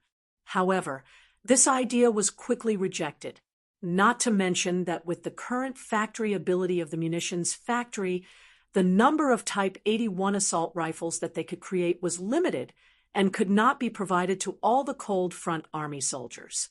Just by giving up on the Type 95 assault rifle, once that person became used to it, the research and development work would only be slower. Then, no one knew when they could create the real Type 95 assault rifle. The people of the munitions factory also needed to be stressed. This debate was finally reported to Yang Qindong in the form of a telegram. He waved his pen and gave the final decision. The development of the Type 95 assault rifle could not be stopped. They could also increase the number of people and funds. For the time being, they could find a weapon to replace the Type 95 assault rifle as a transitional product. Under such a decree, the Big Dipper crossbow appeared. How is it? How's the accuracy? In the logistics team, Yang Qindong looked at the 3rd Division's division commander Wu Sheng and political commissar Chen Bo, who came to collect the equipment, and asked with a smile. Reporting to the 6th young master, The Big Dipper crossbow is very good. Chen Bo immediately stood at attention and said respectfully, "The crossbow can shoot continuously, which is equivalent to shooting continuously. Moreover, the size of the crossbow is smaller, so more of them can be carried on the body. After training, the accuracy can also be improved. However, the shooting distance is too short, only 100 meters. The 3rd Division's division commander, Wu Sheng, also gave his evaluation. In the end, he pointed out the shortcomings and expressed his dissatisfaction. All right, this is just a crossbow. Even if it can shoot continuously, it's still a crossbow. How far do you want to shoot? Moreover, when the enemy is far away, you can still use the Type 95 assault rifle." Yang Chendong patted Wu Sheng's shoulder and warned others to be content with what they had. Although the Type 95 assault rifle was used for a long time, there would be some wear and tear and damage. However, with the efforts of Wu Hua and the other blacksmiths, as long as the damage wasn't too severe, simple repairs could still be done. If it really didn't work, Yang Chendong could just use the big warehouse. The Type 95 assault rifle was stored in boxes and boxes. If it wasn't for the fact that he wanted to give enough pressure to the Crimson City arsenal, he wouldn't have thought of using a weapon like the Big Dipper crossbow. Of course, Yang Chendong's actions were also a display of confidence. The current Lung Feng's Division 3 division, even if they didn't have guns, their battle strength was still very strong. This kind of army was what he needed. Normally, they would use cold weapons. Against strong enemies, they would use guns. With this combination, the Lung Feng Division would definitely become the strongest army in the world. Only then would they have the strength to conquer more places and territories. Wu Sheng also knew that his expectations were a little too high, so he chuckled and nodded. "Sixth young master, please be at ease. The 3 of us have been diligently training. Even if we use the same weapons as our opponents, we will still be able to win. Yes, that's what I want." Yang Chendong laughed, showing that he was in a good mood. "Young master, City Lord Yumian is here." While Yang Chendong was still chatting and commenting on the Big Dipper crossbow with the officers of the 3 divisions, Beta Persei walked to Yang Chendong's side and reported, "Okay, I'll go take a look." Motioning for Wu Sheng, Chen Bo, and the others to continue working, Yang Chendong turned around and walked out of the logistics group's gate under the protection of a group of guards. He saw Yumian waiting there. When he saw Yang Chendong, the first thing he said was, "Sixth young master, I want a farm near the first city." "Farm?" Yang Chendong looked at Yumian in a daze and became interested. "Continue." Seeing that Yang Chendong did not object to him immediately, Yumian knew that his idea should be feasible. He immediately said, "Sixth young master, I've already investigated. The reason why the people here are very poor and sometimes even have problems eating is not because they are not hardworking, nor is it because the soil here is not good. Although it's called yellow soil, as long as you plant properly, you can still grow good crops. They don't dare to plant because safety has always been a problem. The Mongols lived by herding. This was a way of life left behind by their ancestors. It was also because it was more flexible. On the grassland, the strong preyed on the weak. The strong would always be able to obtain more resources. Imagine what kind of strength did an ordinary person have? If he chose to farm, it would be equivalent to imprisoning himself in a certain area. Usually it was fine, but once he encountered an enemy attack and danger came, he could drive the flock of sheep away. However, he could not take the crops planted on the ground with him. That would only benefit the invading enemy. As time passed, no one thought about farming anymore. On this point, Yu Mian had talked to many people in the city, including many Han people. They did indeed live by farming, and when they first came to the grassland, they were not used to it. However, because there was no safe place, they could only give up on the idea of farming and being self-sufficient. Now, with the appearance of the mercenaries and their strength, they had become some sort of guarantee, allowing some people to see hope again. Thus, they made this request. After Yumian investigated for a while, he also felt that this matter was feasible. Thus, he came to find Yang Qindong and proposed his idea. Yes, it's farming. I've thought about it. Not only can he solve the problem of food for the army on the spot, once the people have land, they will also have a strong sense of belonging.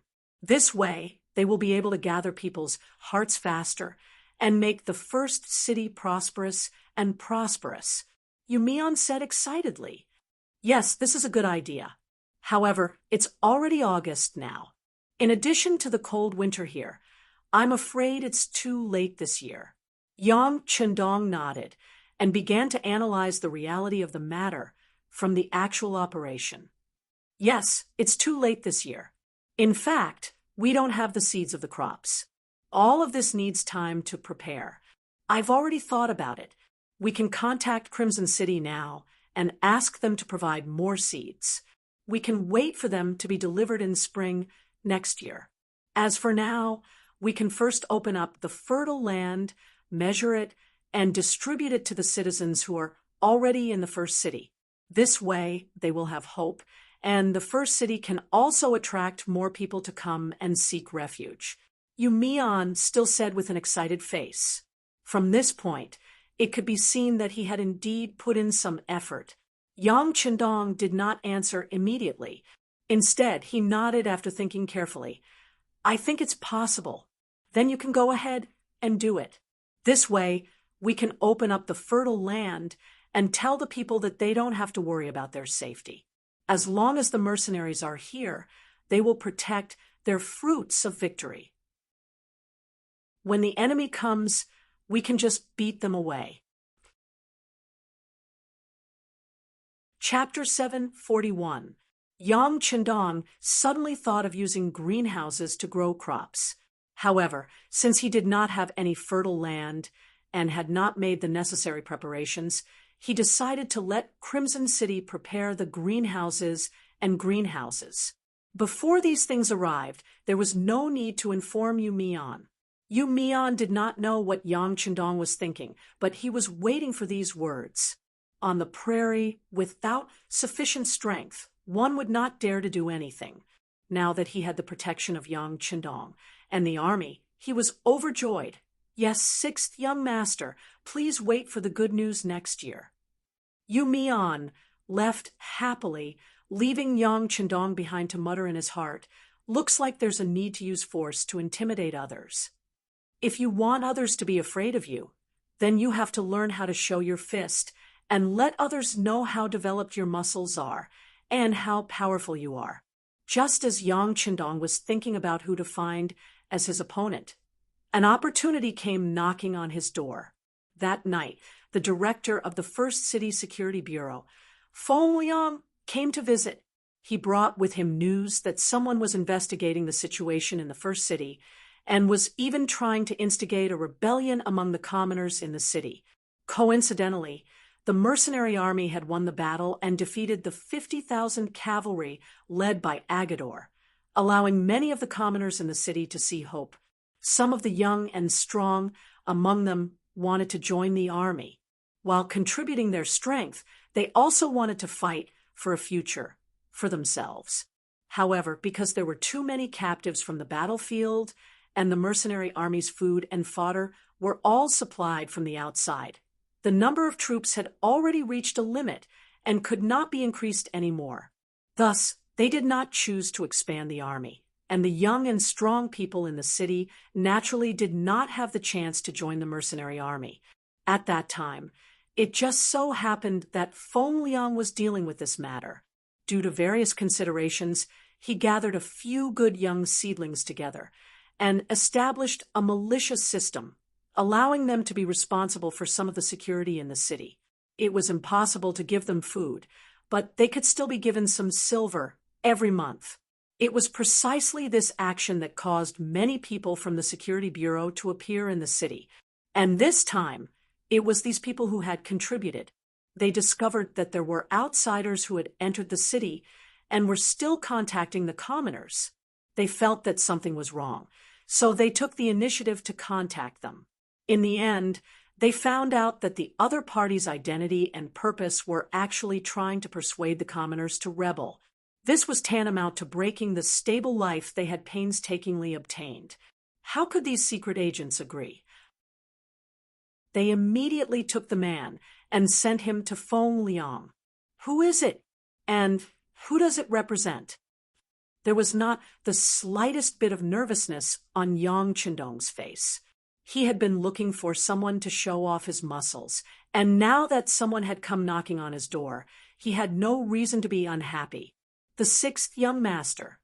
Feng, of course, from the Golden Family, the Mongol, the Golden Horde.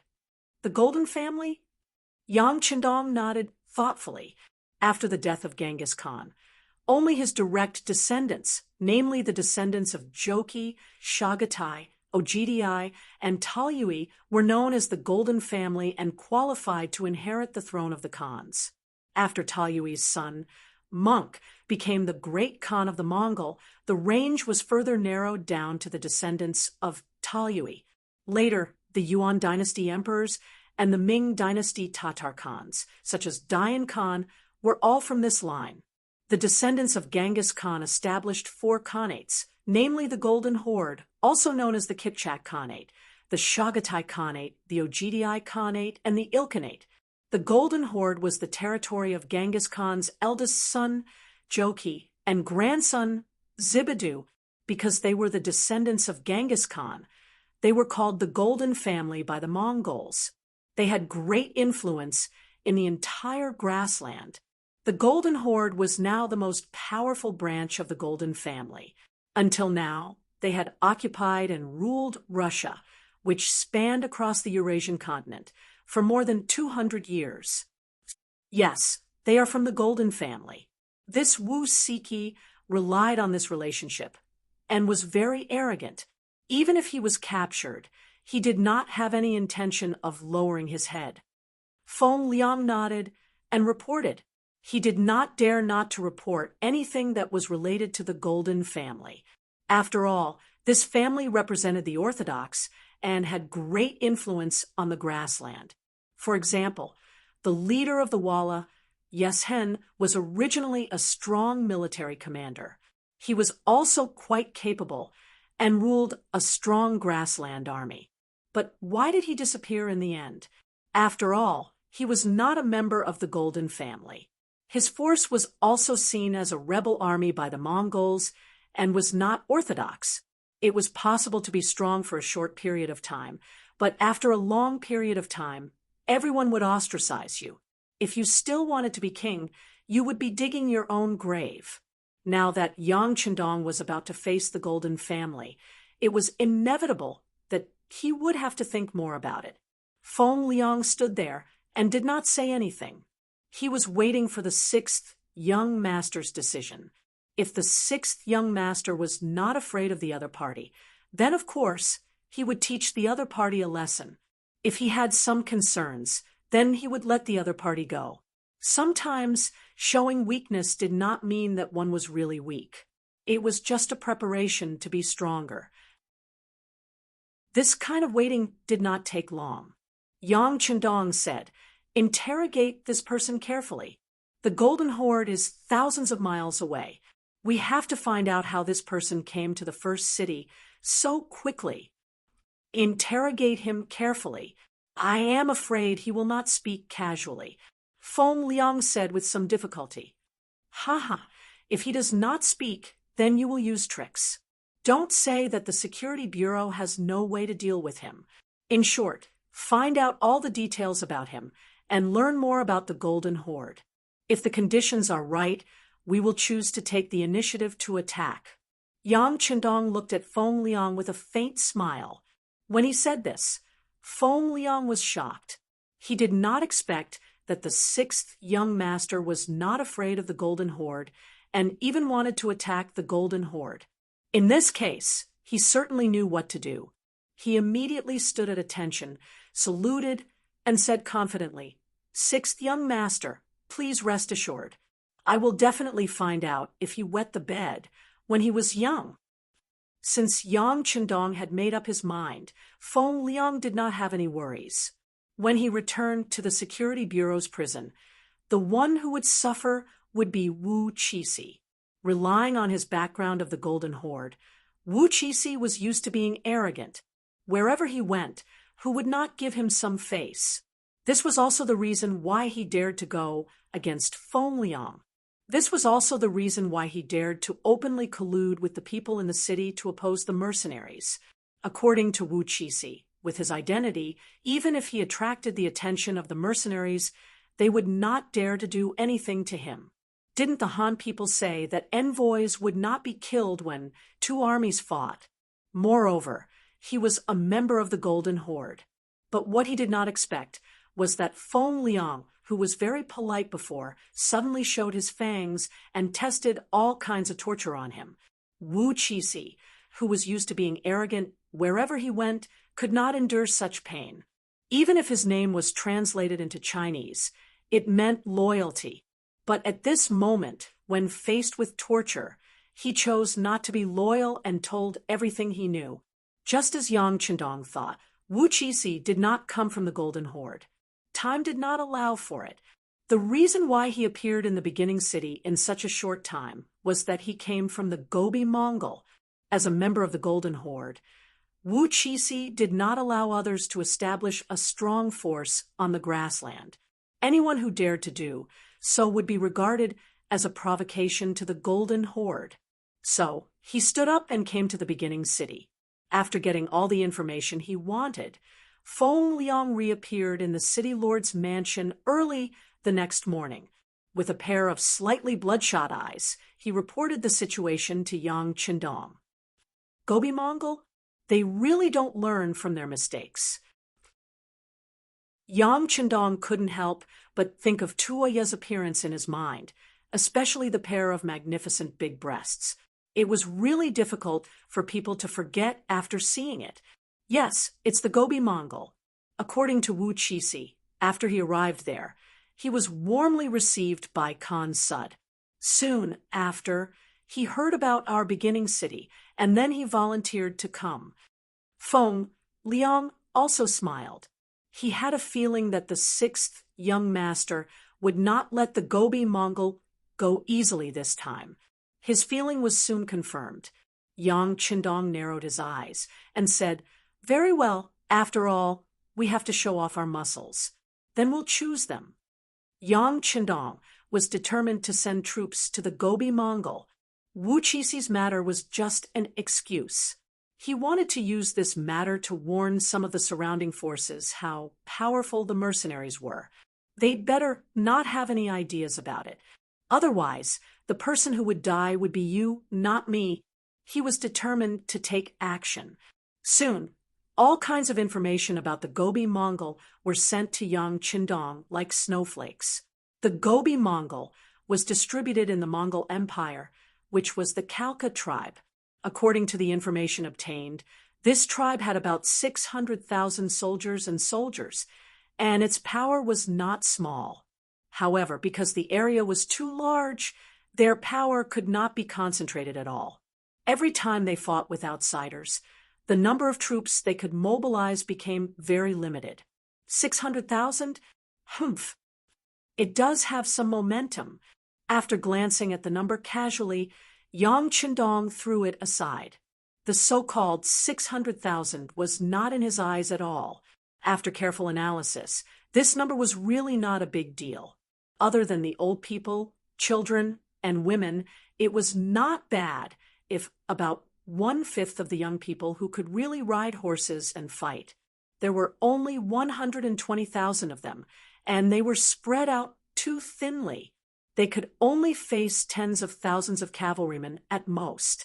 Even Agador's 50,000 cavalrymen had been defeated, so there was no reason for them not to be able to defeat them. Chapter 742. Besides, even if it had a deterrent effect, if the opponent chosen was too weak, the effect would be limited. Summon all divisions and commanders for a military meeting. After issuing an order to Beta Persei, Yang Chendong walked straight to the newly built military building in the city. It didn't take long for the grassland to erupt into an uproar. 2 consecutive news broke the peace of the grassland in summer. The first news was that the beginning city had begun to open up wasteland nearby. Although the season was not right, it was obvious that they were preparing to plant crops next year. It was said that there were hundreds of thousands of acres of fertile land. This was naturally not much in the Central Plains, but on the grassland, where war could break out at any time, this courage seemed a little big. Some of the powers were still wondering why the mercenaries were so daring. Were they not afraid that after planting the seeds, they would be robbed when it was time for the harvest? Just as this thought was still echoing in the minds of some of the leaders of the surrounding forces, the second news came. In view of the fact that the Mabe Mongolians had instigated Yukasai of the Golden Family to come to the beginning city to cause trouble, the mercenaries decided to fight back to shock the people. In other words, the mercenaries were going to choose the Mabe Mongolians as their opponent. The news had just been spread out, and some people were still confirming the authenticity of the news. The mercenary army had already gathered and went straight out of the city to the Jeshengang area of Mabe Mongolian. As if to strengthen the deterrent effect, this time Yang Chendong personally led the troops. The troops were 5,200 people from the 3rd Division of the Cold Front, 3,000 people from the Jurchen Cavalry Regiment, 3,000 people from the Tatar Cavalry Regiment, and 3,200 people from the Reinforced Cavalry Regiment. A total of nearly 15,000 cavalry went out of the city. Tiger's Main's Independent Regiment, the 2nd Reinforced Cavalry Regiment, and the Logistics Regiment were left in the city. There were more than 10,000 people in total. Even if the enemy attacked, it was absolutely no problem to defend the beginning city for a certain period of time. The army exited the city. The mighty cavalry marched for several hours before exiting the city from the north and east gates. Then, they gathered at one place outside the city and headed straight for Jeshengang in a seemingly mighty manner. From the first city to the Jieshenggang area, one of the places that couldn't be bypassed was the Tatar-controlled Yandu city, which was also known as the Lingji Spring in the future. General Mu Run, who was guarding the city, was terrified when he heard the news that 15,000 mercenaries were approaching. As a powerful local force, Mu Rin had 3,000 cavalrymen and 2,000 infantrymen. Speaking of which, Wanda City wasn't very big, nor was it flourishing. In fact, it was extremely poor. These soldiers were more than enough to protect themselves, but when faced with a mercenary army of 15,000 cavalrymen, he didn't have the slightest bit of confidence. Previously, Agadorji also belonged to the Tatar faction, and he had 50,000 cavalrymen. But wasn't he still defeated by the mercenaries? Now that they were facing each other, would they have a good ending? Was it possible to win? Mu Rin had no confidence at all. He had no choice but to cooperate with the mercenaries. Especially when he heard that one of his old friends was a senior general of the mercenaries, he immediately sent his own messenger to find the commander of the Tatar Cavalry Regiment, Suhi, and wanted to find out what was going on. Mu Rin sent a messenger, but Suhi didn't choose to meet him at the first time. Instead, he called Haze-Gashin, the commander of the regiment, and asked him to keep an eye on Mu Rin. Then he personally went to see Yang Chendong to inform the 6th young master of the matter. Suhi was originally a defeated general, but because of his outstanding ability, he was favored by Yang Chendong. For him, Yang Chendong also let go of the enemy, Agadorji's son, Haruichu. It could be said that he gave him enough face, so he offered his loyalty. This time, he told Yang Chendong about the matter, which was a way to express his attitude. Knowing that Mu Rin wanted to cooperate with him, Yang Chendong said to Su He with a smile on his face, "You can tell them that we don't intend to do anything to Wandu, but they also have to abide by their duty. Don't think of attacking the first city. Also, about Mabe, Mongolia, they have to tell us as much as they know. If they are not sincere enough, then we may kill them together." Yang Chendong had the confidence to say such words. In his opinion, it was not a big deal. With 15,000 elite cavalrymen in his hand, a small city with only 5,000 soldiers was really not a big deal. Sui took the order and went to see the messenger sent by Mu Run. He conveyed the order of the 6th young master, and the messenger left in a daze. What was enough sincerity? Not only he couldn't explain it clearly, but Mu Rin himself also didn't understand it after hearing this answer. "Forget it, don't think so much. Immediately send someone to write down all the information we know about Mabe, Mongolia, and give it all to the mercenaries." Murin couldn't understand this sentence, but what he had to do was to do his best. If this couldn't satisfy the mercenaries, then they could only fight. He could only accept his fate. Hand it all over?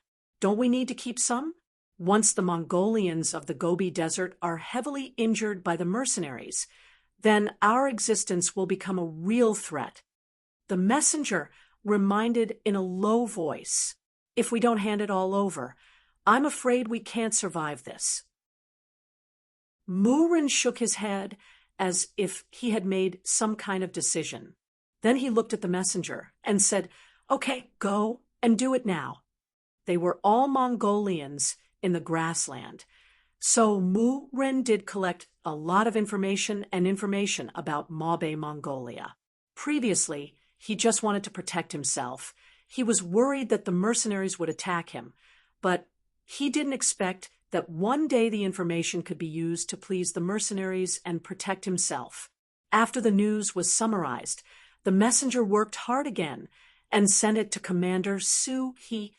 Finally, it was placed in front of Yang Chendong. Looking at the pile of information that was more than half a person high, Yang Chendong laughed and said, "Yes, it seems that this Mu Run is still very sensible. That's the case. Inform the vanguard leader, Yella, to bypass Mabe City and go straight to Jeshingang." Yang Chendong knew that for so many years in the chaotic grassland, there were many different forces, and he couldn't solve all of them by himself. Since he couldn't do it for the time being, he had to set a benchmark, and that was to solve those hostile forces first. Mabe City was so close to the first city. If he could make them stay, it was equivalent to telling others that as long as they were honest, everyone could live in peace. Wasn't that an example? As for the Mabe, Mongolia, they must be solved, although it was very difficult to achieve the result of eliminating them, and it might not be possible with this little force, but it was necessary to severely injure the opponent. If he didn't do so, it would not be enough to intimidate others and not be able to establish his prestige. This time, he brought out cavalry, and the logistics team didn't follow him. The soldiers of the army each prepared dry food for 20 days. In other words, unless they could snatch a large amount of the enemy's food, they could only last for about 20 days. If they didn't succeed, they would have to return.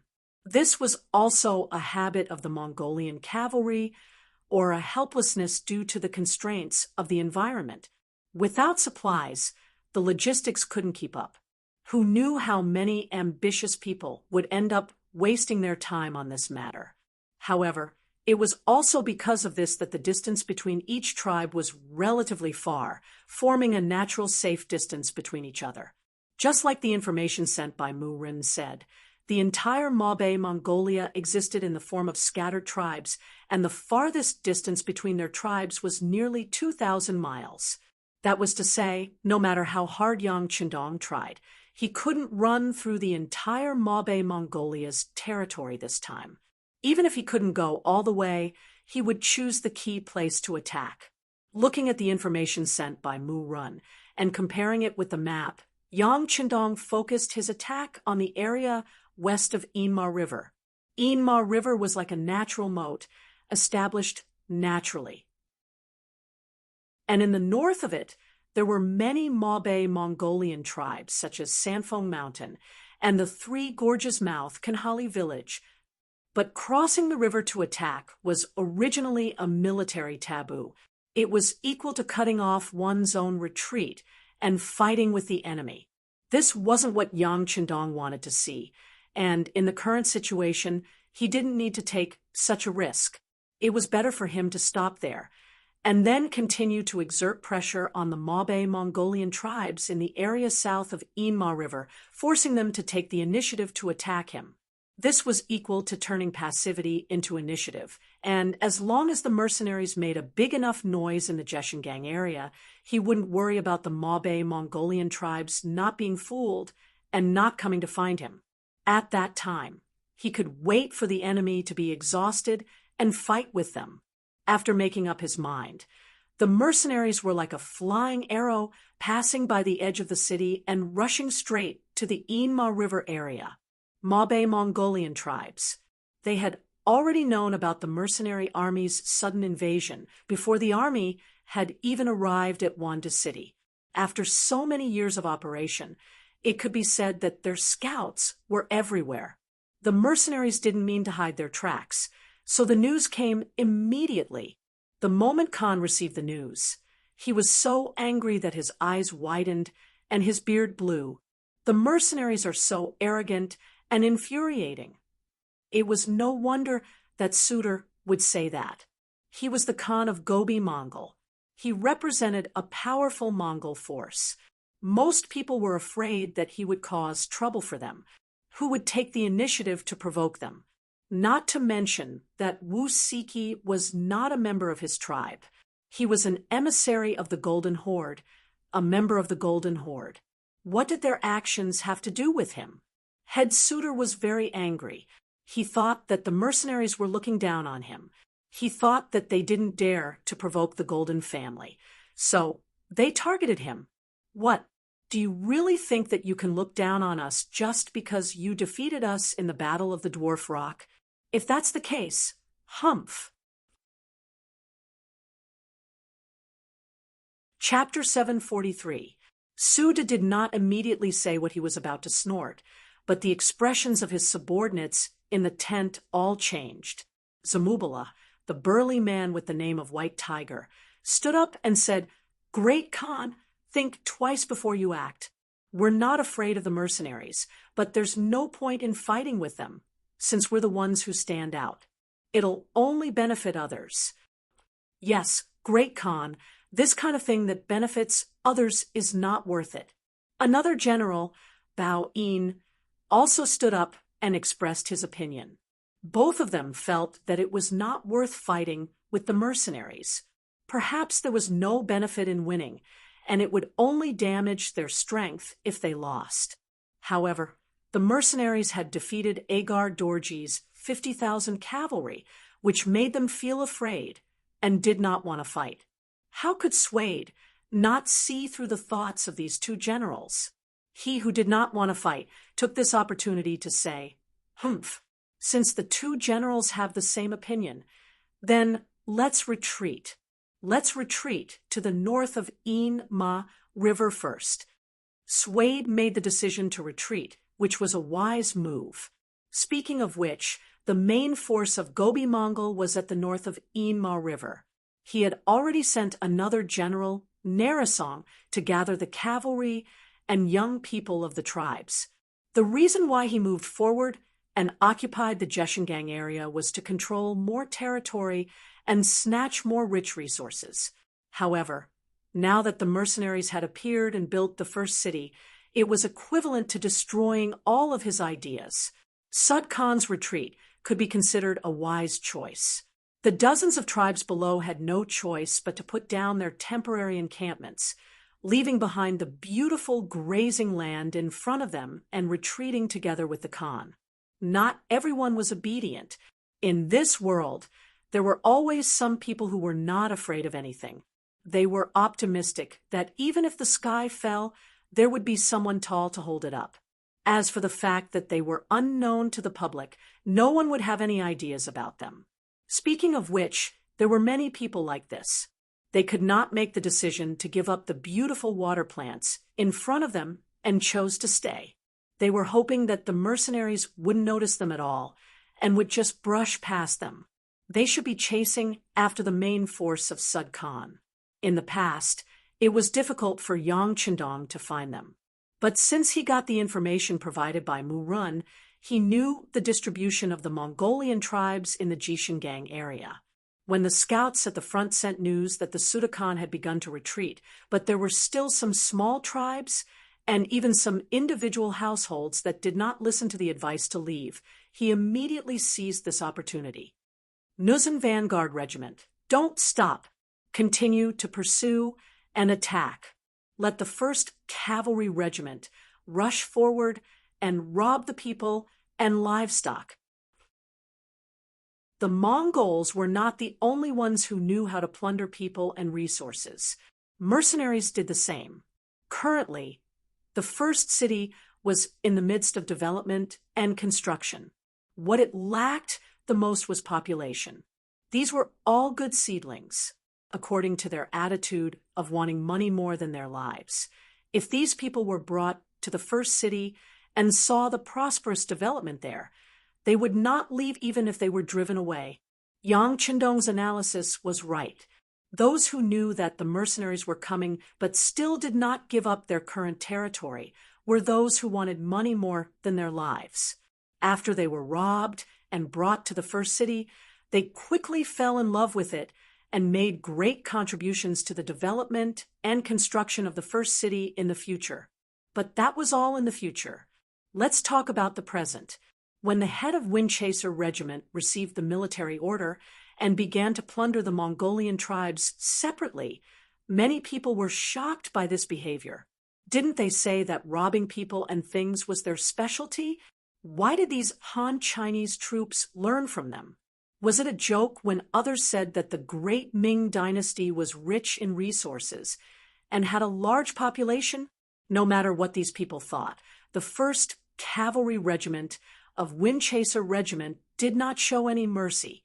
From large tribes with hundreds of people to small individual households with only 3 to 5 people, they did not let any of them go.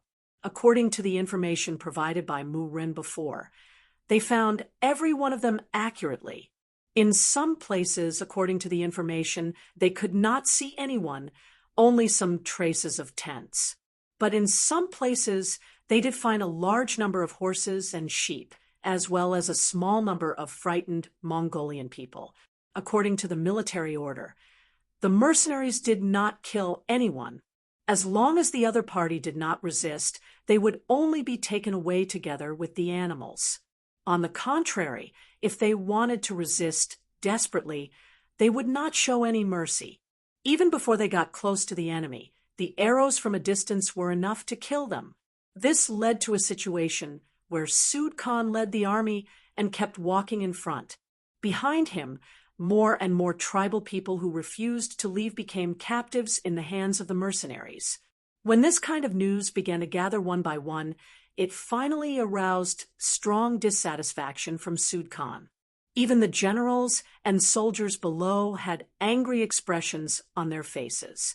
Although he was angry, Sud Khan also knew that if he went back now and fought with the mercenaries, both sides would suffer losses. For the future, for the big picture, he could only bear with it. However, his mouth still did not let them off. Mercenaries, remember this. The contempt and sin that you have imposed upon us today will be paid back tenfold or even 100-fold in the future. In just 12 days, the 1st Cavalry Regiment of Windchaser Regiment had captured 5,000 Mongolian people, and the number of horses and sheep that they had captured was uncountable. With so many captives and resources suddenly increasing, the speed of the mercenaries was greatly affected, and the army started to slow down. Luckily, they had captured too much, especially some of the Mongolians who resisted. After they died, the horses and sheep became ownerless and could be used by the mercenaries. kill some of the ownerless fat sheep to replenish the army's food. At the same time, send someone to inform Commander Yella to slow down and wait for our army to meet up. After knowing that Yella's Nuzan cavalry regiment was a day's journey away from the main army, Yang Qindong gave this order. Yang Qindong's military sense was really strong. The moment he felt that something was wrong, he immediately corrected it. However, this order was still a little too late. At this time, the Nuzan cavalry regiment was already being watched closely by Sud Khan. They had been chased for 12 days, and the Mongol army had even escaped first, so they had more than 12 days to escape. Finally, they came to the side of the river. Once they crossed this river, they would be able to meet up with more Mongol cavalry regiment. By the time they reached this point, Sudur Khan's confidence had also become a lot stronger, especially when the scouts at the rear sent news that a 3,000-man cavalry was 50 to 60 li behind them, while the main force of the mercenaries would take a full day to reach them. A smile that hadn't been seen for a long time appeared in Sudur Khan's eyes. Ha ha, only 3,000 cavalry, and you dare to chase us so close? Since you don't know life from death, don't blame me for eating you. The enemy's forces were so small, and Sud Khan saw hope. After continuously retreating, the morale of the entire tribe was very low, and they urgently needed a victory to boost their morale. He immediately called his subordinates, Zamubala and Baoin, and told them his thoughts. Sud Khan looked at them expectantly, waiting for their decision. The two generals did not expect Sud Khan to have the idea of fighting with the mercenaries. However, when they heard that the enemy only had 3,000 cavalry behind them, they became excited. Although the mercenaries were tough bones and were not easy to chew, the result was that both sides would suffer heavy losses. However, the enemy only had 3,000 cavalry, and even if they fought, their losses would be limited. The important thing was that they had been running for so many days and had long been suppressing the anger in their hearts. If they had the chance to vent it out, it would raise the morale of the army and the people. Fight. The two generals hesitated for a moment before making the same decision. You can't fight. While Sud Khan was still excited about the actions of the two generals, another crisp voice came from the entrance of the tent, and then Princess Narain Tuya's figure walked into the tent. Because of her figure, her boundless chest squeezed in before she arrived. Then, Princess Tuya's beautiful figure appeared. She first glared at the two generals, especially Baoin. This person had previously said that the mercenaries were very powerful, and fighting with them would not be worth the loss. But now, he actually advocated for a fight, which made her somewhat disappointed. After looking at the two generals, Tuya's gaze fell on Sud Khan. Father, you can't fight.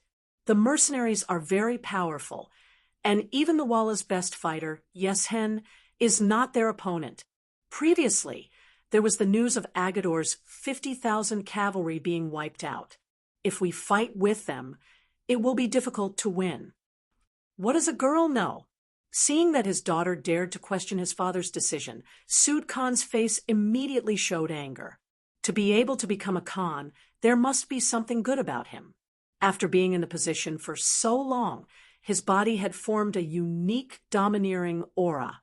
Normally, even someone as valiant as Zamubala wouldn't dare look him in the eyes. However, today, in front of Tuoya, she wasn't afraid at all. She looked straight back at her father's eyes. Fighting with the mercenaries will only cause our Gobi Mongol to fall into a state of eternal damnation. Living in the grasslands since childhood, Tuya was used to seeing people fight to the death with their enemies, and this made her admire heroes even more. And a long time ago, when she learned that the traitor of the grasslands had also been defeated by a young talent of the great Ming dynasty, she began to admire him. She had always wanted to meet him, to see what kind of person he was, to be able to defeat this traitor of the grasslands with less than 1/10 of his military strength. Chapter 744. However, Tuoya, who was not fated to enter the great Ming dynasty, thought that there was no hope in her life. She never thought that she would meet him on the grassland one day. However, she did not know him and missed him in the end. After the battle, when she found out that the Han youth who saved her from Hararushi was the war god of the great Ming dynasty that she had admired for a long time, she even had the idea of going to the beginning city to see this war god again. Her worship made Tuoya interested in Yang Chendong. Although it was not to the extent that she had feelings for him, at least she had a good impression of him. However, this was not enough to make her lose her mind, especially when she saw her father's failed sneak attack last time. She sadly discovered that they seemed to have become enemies.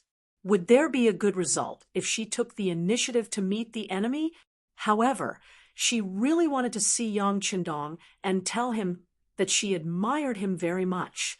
Under such psychological contradictions, the mercenaries suddenly sent out their troops, and their target was the Mongol tribe in the Gobi Desert.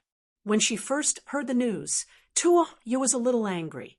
However, she thought about it from Yang Chendong's perspective. First, there was a sneak attack for no reason, and then there was the suspicion of instigating Wukasai. It seemed that the decision to send out troops was not a big deal. When the mercenaries sent out their troops, her father immediately made the decision to retreat, which made Tuoya very happy. Dodging the mercenaries' attack this time was a sign of weakness, but it was also a sign of goodwill. With this experience, as long as her father was willing to lower his head, it would be possible for him to become friends with the mercenaries. Tuoya believed that a true hero would not lower himself to the same level as a weakling. In a happy mood, although they were escaping, Tuoya's face was full of smiles. However, now that she suddenly heard that her father was going to fight with the mercenaries, and it was going to be a fight with many people, she wanted to take advantage of the situation and immediately stopped him. If this battle was fought, then no matter if they won or lost, they would only be enemies with the mercenaries in the future. It would be difficult for them to become friends. This was definitely not the result she wanted to see. What eternal damnation! This time, the mercenaries came with great force. We have already backed down, but they still captured a few thousand of our tribesmen. Who knows how many horses and sheep they captured? Have they ever considered our feelings? Let me tell you, we have to fight this battle. Not only that, we have to raise the morale of our Mongol cavalry. Men, take the princess away and keep a close eye on her. Without my orders, she will not have any freedom. Suitor, who had already made his decision, would not allow anyone to interfere with him. Even if this person was his beloved daughter, it was still the same. The bodyguards outside the tent heard the Khan's order and walked into the tent. They looked at Tuoya with an innocent expression and said, "Princess, we are just following orders. Please don't make things difficult for us." After saying that, someone came forward to invite Tuoya to leave. "Father, you can't hit him, or you'll regret it." Tuoya was taken away, but her voice still echoed in the air. "Don't bother about her. What does a girl know about important matters? How about this? Let's first discuss how to eliminate these 3,000 mercenaries." Swayed, forcefully banished his daughter's cries in his heart and continued to discuss military matters with the two generals. The Inma River was less than 100 miles ahead. When the Nuzan cavalry had chased them all the way here, they naturally slowed down. As the commander, Yella had the ability to command. He also knew that it was not a good idea to go in alone. However, he still chose to follow so closely. He wanted to wait for the enemy to cross the river before attacking them halfway. He wanted to achieve victory to show the Nuzan cavalry's ferocity. Reporting, "Commander, the 6th young master has given the order. He wants us to stay here and wait for the army to meet up." In the temporary military tent, as they were waiting for the news of the Mongol army crossing the river, a messenger came in and passed down Yang Chendong's order. Just as this messenger appeared, another scout that had been sent to the front also rushed back, reporting, "Commander, the Mongol army has begun to cross the river." "Oh, it has begun. Ha ha ha." Yella's face was filled with excitement.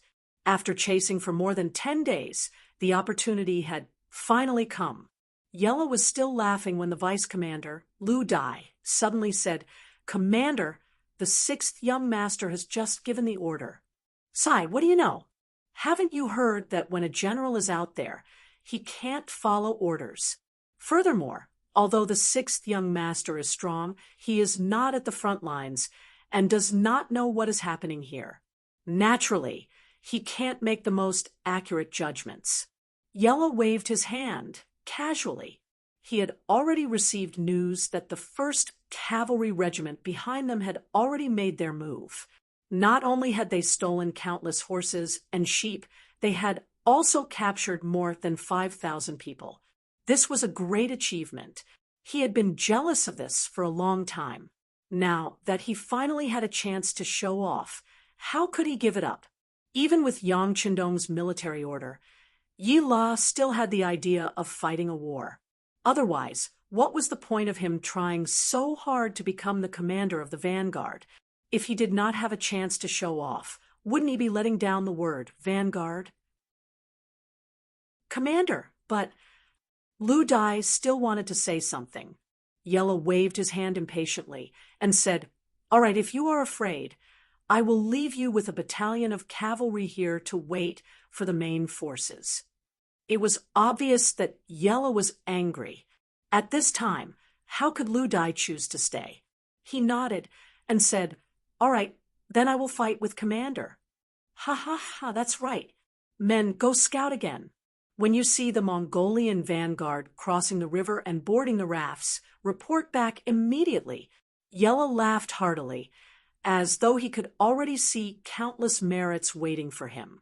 Lu Dai could no longer stop Yella from sending out his troops. After he left the tent, he called for a soldier and said, "Bring 2 horses and leave. You must inform the 6th young master immediately. Tell him that we are going to attack the Mongolian vanguard." "Yes." The man nodded, then turned and left quickly. Lu Dai looked at the departing figure and sighed. Let's hope that Commander's decision this time is right. The Mongolian vanguard had already started to cross the Inma River. Under the transport of the rafts, countless livestock and civilians crossed the river and left. However, what the outsiders did not know was that the Mongolian vanguard that had just been transported across the river had turned back. They quickly hid on both sides of the river. Due to the terrain, the scouts of the Jurchen Cavalry Regiment could only watch from afar and could not get close at all. This little trick was hidden from them. When he saw that there were only 5,000 to 6,000 enemies, the scout immediately turned around and reported the news to Commander Yella, who had already advanced 30 miles to the rear. After waiting for 10 hours, the opportunity finally appeared. Yella didn't want to wait a moment longer. She immediately gathered the troops and rode straight to the side of the Inma River. In front of the river, Sud Khan and a few other generals did not leave. They had been waiting for the mercenaries to come closer. However, after 10 hours, most of the vanguard had left, but the enemy still had not appeared. They could not help but feel anxious. Don't tell me the mercenaries are trying to chase us to the north of the river? Don't tell me they have no intention of fighting? Why don't we charge back? No, once we charge back, the enemy will have too much time to retreat. We won't be able to catch up to them.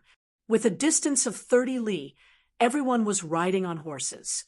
No matter which side it was, it would be difficult to catch up to the other side. Amidst the discussions, Suder Khan's expression turned ugly. Could it be that the mercenaries were really that careful? If that's the case, I'm afraid there won't be a chance.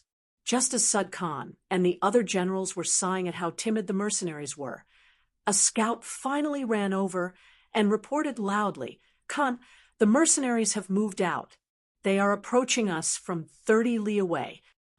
"Oh, haha, they're finally here?" As if he had won the lottery, Sud Khan laughed out loud. The enemy had finally taken the bait. Now it was time for him to perform well. Pass down my orders, make preparations according to the previous plan. The various generals also left with excitement in their hearts, looking for their own troops that were lying in ambush, preparing to outflank and besiege the other party. Under the anticipation of everyone, the Nuzan cavalry finally appeared after more than 2 hours. When they were about 5 li away from the river, they saw more than 2,000 Mongols anxiously crossing the river on wooden rafts. "Haha, just in time," Yella said happily. The enemy had less than 3,000 people, and they were running away in a hurry. They couldn't form any effective fighting force. If they rushed up now, they would be able to kill a lot. In this way, as the leader of the vanguard, he didn't disgrace his mission this time. "Attention, everyone. Charge with me. Blow the bugle." Toot, toot, toot, toot. A loud bugle call sounded, and the 3,000 cavalrymen rapidly approached the side of the horse-drinking river. The sound of hooves landing on the ground caused clouds of smoke to rise. Under the setting sun, it was like a broken song of doomsday, blowing the bugle call of war. "They're finally here. Everyone pay attention, get off the rafts, and fight.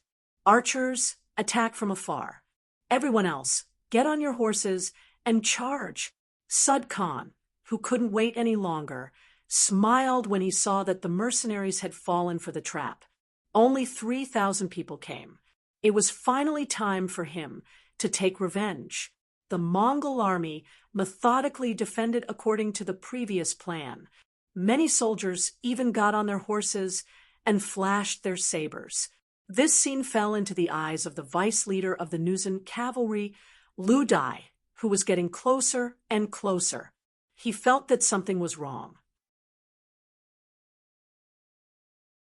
Chapter 745. "Leader, something's not right. Look, the enemy isn't panicking at all. Instead, they seem to be prepared." Lu Dai's voice traveled into Yella's ears, and he couldn't help but take a closer look. Although he had doubts in his heart, he still said fearlessly, "It's fine. We have 3,000 elite cavalrymen, and the enemy has less than 3,000 men.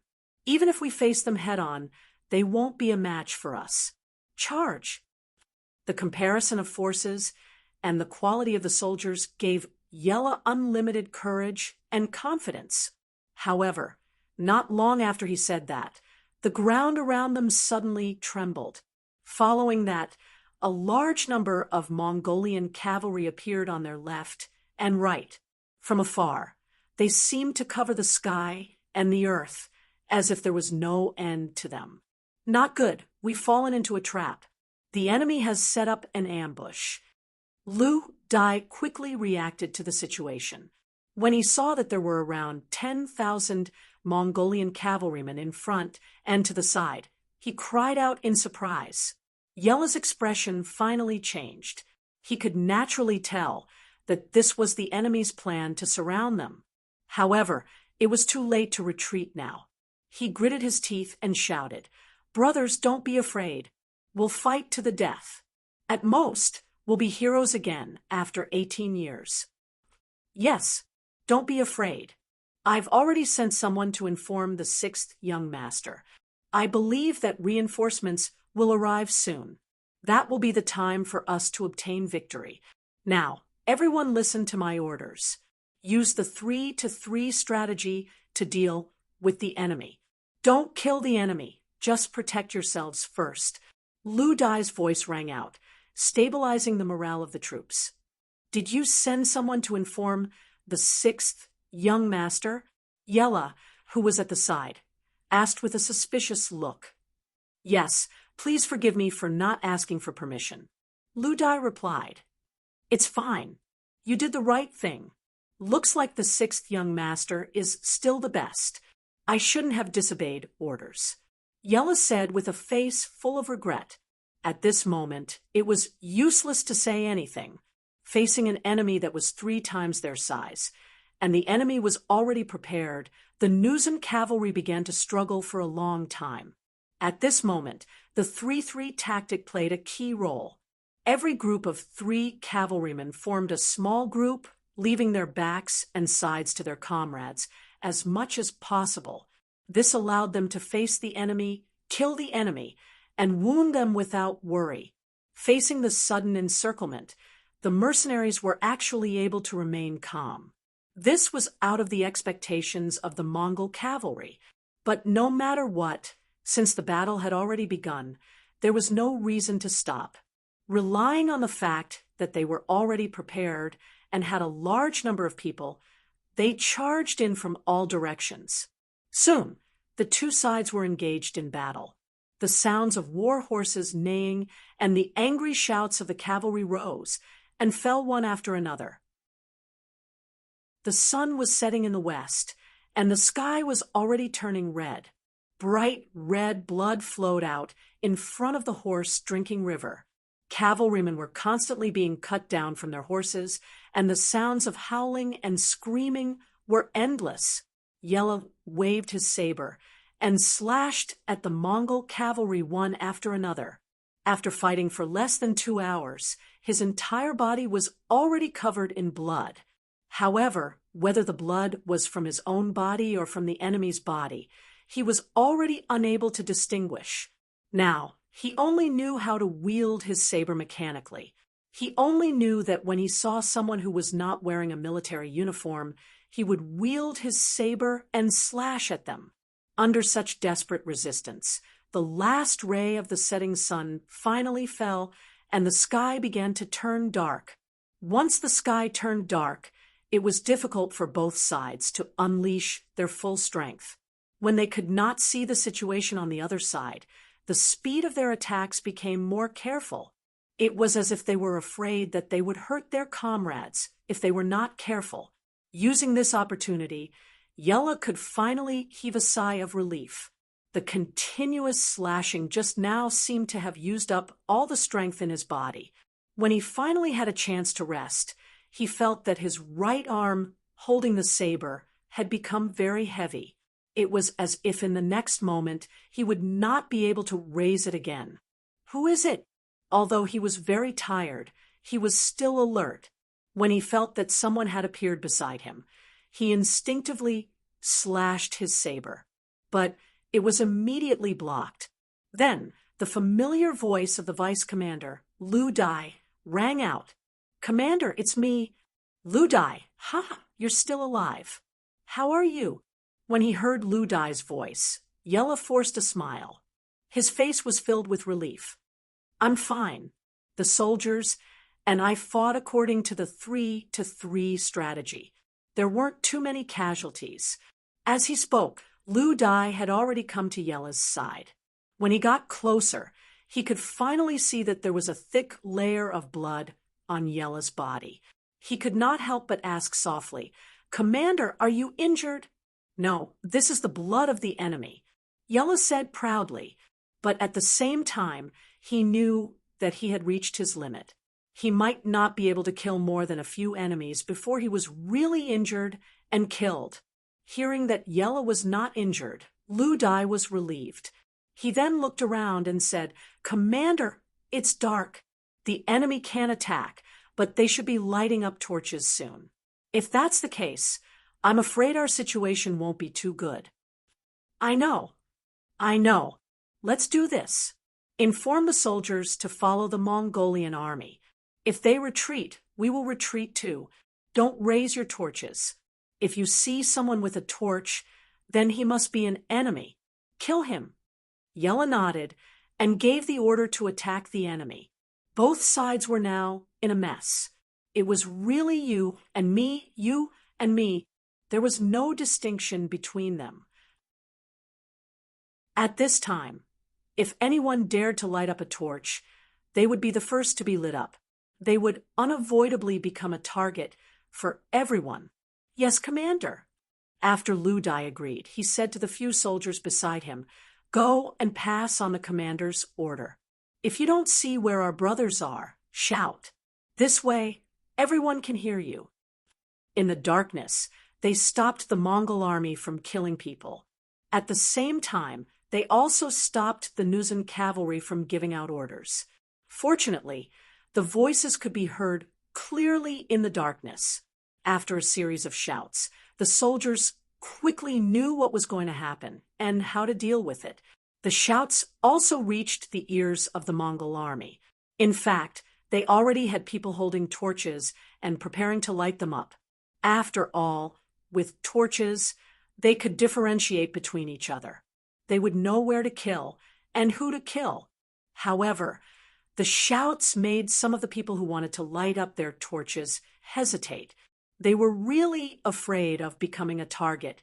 However, there were still some people who did not believe in heresy. In the end, they still lit up their torches. The moment the light appeared, it was naturally very eye-catching in the darkness.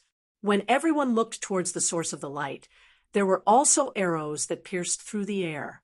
There were even sounds of sabers being swung down the moment the flames appeared.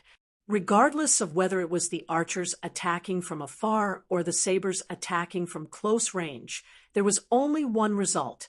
All the Mongolian riders who lit up their torches became the target of everyone. They became the first targets and targets to be attacked. Not only that, when the torches were lit up, even some of the cavalry who were illuminated by the light were killed on their horses. Most of them were Mongol cavalry. There were also a few Nuzan cavalry who were killed. "Bastard, I don't want torches. Don't light them up next to me. Otherwise, my saber is not to be trifled with." Seeing that not only the people who lit up their torches, but also the people around them were about to be implicated, loud shouts rang out. These shouts were all from the Mongol cavalry. After all, everyone was afraid of death. Especially when they had the chance to win, no one wanted to die. The strategy of using torches to kill the enemy in the darkness failed. This was because everyone was too close. It was so close that the enemy could be 3 meters away from them. However, no one wanted to test it with their lives. No one wanted to gamble with their lives. This led to a strange phenomenon. They were clearly enemies, and they were very close to each other. However, on this night, they were actually living in peace. Everyone seemed to have reached a tacit understanding and were waiting for the arrival of dawn. They were all saving their strength. When the time came, it would be time for them to be at their wits' end. At the periphery of the battlefield, Suede's face was filled with despair and anger. He thought that with more than 10,000 cavalry, the most elite force by his side, it would be easy to deal with the 3,000 unprepared enemy cavalry who were surrounded by him. With just one charge, it would crush the enemy's fighting spirit. That would be the time to reap the fruits of victory. However, after fighting for more than 2 hours, not only did they not scare the enemy, but the sky had also darkened. Now, they could not even light up their torches and could only wait for dawn. This made him feel depressed. Samubala and Bao Yin's expressions were not any better. However, they did not have any better ideas. Other than waiting, it seemed that they could only wait. Of course, it was not completely impossible. For example, they could distribute bows and arrows to the battlefield. This way, they could at least kill some mercenary cavalry. However, on the battlefield, it seemed that they had more cavalry. If they really did that, it would only cause a greater mutiny. They thought of withdrawing their troops, but they were also worried that the mercenaries would turn around and escape. If that happened, they did not know if there would be any hope for them to chase after them. This would not work. That would not work. They could only wait helplessly. The night seemed to be very long, and the waiting time seemed to be very torturous. 2 hours passed, then another 2 hours passed. After the sky darkened, it would be dawn. This was an iron law. Gradually, when a smear of white appeared in the distant sky, the sky also slowly brightened. With the arrival of dawn, the originally silent battlefield was suddenly filled with shouts of killing and became lively again. Chapter 746. After a night of waiting, everyone felt like they were about to go crazy. Finally, they could see their opponents clearly and kill them with their swords. Everyone seemed to have used up all their strength. The clanging sounds were endless. After a night of hard work, the moment the two sides clashed, countless heads fell to the ground. Countless riders fell off their horses, countless blood flowed, and countless lives were ended. The sky was finally bright, and the difference in strength between the two sides was clearly shown. Looking at the battlefield, there were only about 700 people left from the original 3,000 Nuzan cavalry. Almost all of them were injured, and they all looked tired. On the other hand, the Mongolian cavalry from Mabe had lost even more men, under the effect of the 3-3 strategy, and the advantage of weapons like sabers. They had lost around 4,000 men. However, because of their advantage in numbers, they were still strong. Kill them all, don't leave a single one alive. Looking at the battlefield, the number of casualties on his side was even higher. Suitor was sweating profusely. He finally witnessed the strength of the mercenaries. If he wasn't the one who ambushed them, it was highly doubtful that his 10,000 men would be able to defeat the 3,000 cavalrymen in a head-on clash. Suitor Khan gave the order, and all the Mongolian cavalry started the final charge with their advantage in numbers. Every Nuzan cavalry had to face at least 3 or 4 enemies. Luckily, the 3-3 strategy was still working. As long as their comrades didn't die, they didn't have to worry about their flanks. This allowed them to use their full strength and try their best to injure and kill their enemies. Even so, after a night of tension, the Nuzan cavalry had used up most of their strength. If this continued, it was only a matter of time before the whole cavalry was wiped out. Tong, tong, tong, tong, tong, tong, tong, tong, tong, tong, tong. The ground shook again, and black figures started to appear in the distance. First, it was 1, then 10, then 100, 1,000, when more and more black figures appeared. A bright 5-star flag fluttered in the wind. In the early morning, it was very bright and dazzling. The reinforcements were finally here. After Yang Qindong gave the order for the vanguard to stop advancing, he felt that something was wrong. He was well aware of the combat power of the Nuzan cavalry regiment. It could be said that unless they used firearms like the 3 divisions of the Cold Front, no one would be a match for them if they only used cold weapons in a battle. He was satisfied with the strength of the Jurchen cavalry regiment, but at the same time, he was slightly worried. The stronger a person was, the more arrogant they would be. Once the opportunity appeared, in order to perform better, they would most likely not listen to his orders. Yang Qindong was proud, but he was never arrogant. He had a good understanding of the generals under his command, especially the ones he had put in important positions. If he gave orders to Zhu Feng's reinforced first group or Lu Shua's reinforced second group, they would unconditionally listen to his orders. However, this might not be the case for the Jurchen and Tatar cavalry. Because he was worried, Yang Qindong added another order, which was for the 3 divisions of the Cold Front to send a group to support them. It would be best if the Jurchen cavalry regiment listened to his orders, but if the situation changed, he had to think of a way to pull them back and try to stop them from moving ahead. In history, Ma Su was a smart person and was valued by Zhuge Liang. However, because of his arrogance, he lost his footing and caused the Shu army's plan to fail. Since there was a lesson in front of him, Yang Qindong had to be prepared. After receiving the order, the 3 divisions of the Cold Front personally led a group of fast horses and set off. They threw down all the heavy equipment and traveled light. While they were moving forward, they met the scouts sent by Deputy Commander Lu Dai, and found out what the Nuzen cavalry was going to do next. As a result, their footsteps became even faster. They rushed all the way and finally arrived at the battlefield 10 hours after the battle had ended. At this time, the Jurchen cavalry regiment was basically crippled. The original 3,000 cavalry was only left with 600, and they had lost 4/5 of their forces. This was the Jurchen cavalry regiment. Their combat strength was really high, and they could even fight one-on-one with the scouts. If it was any other cavalry regiment, they would have been wiped out and would not have been able to hold on until now. However, after 10 hours, they still had to rely on the darkness of the night.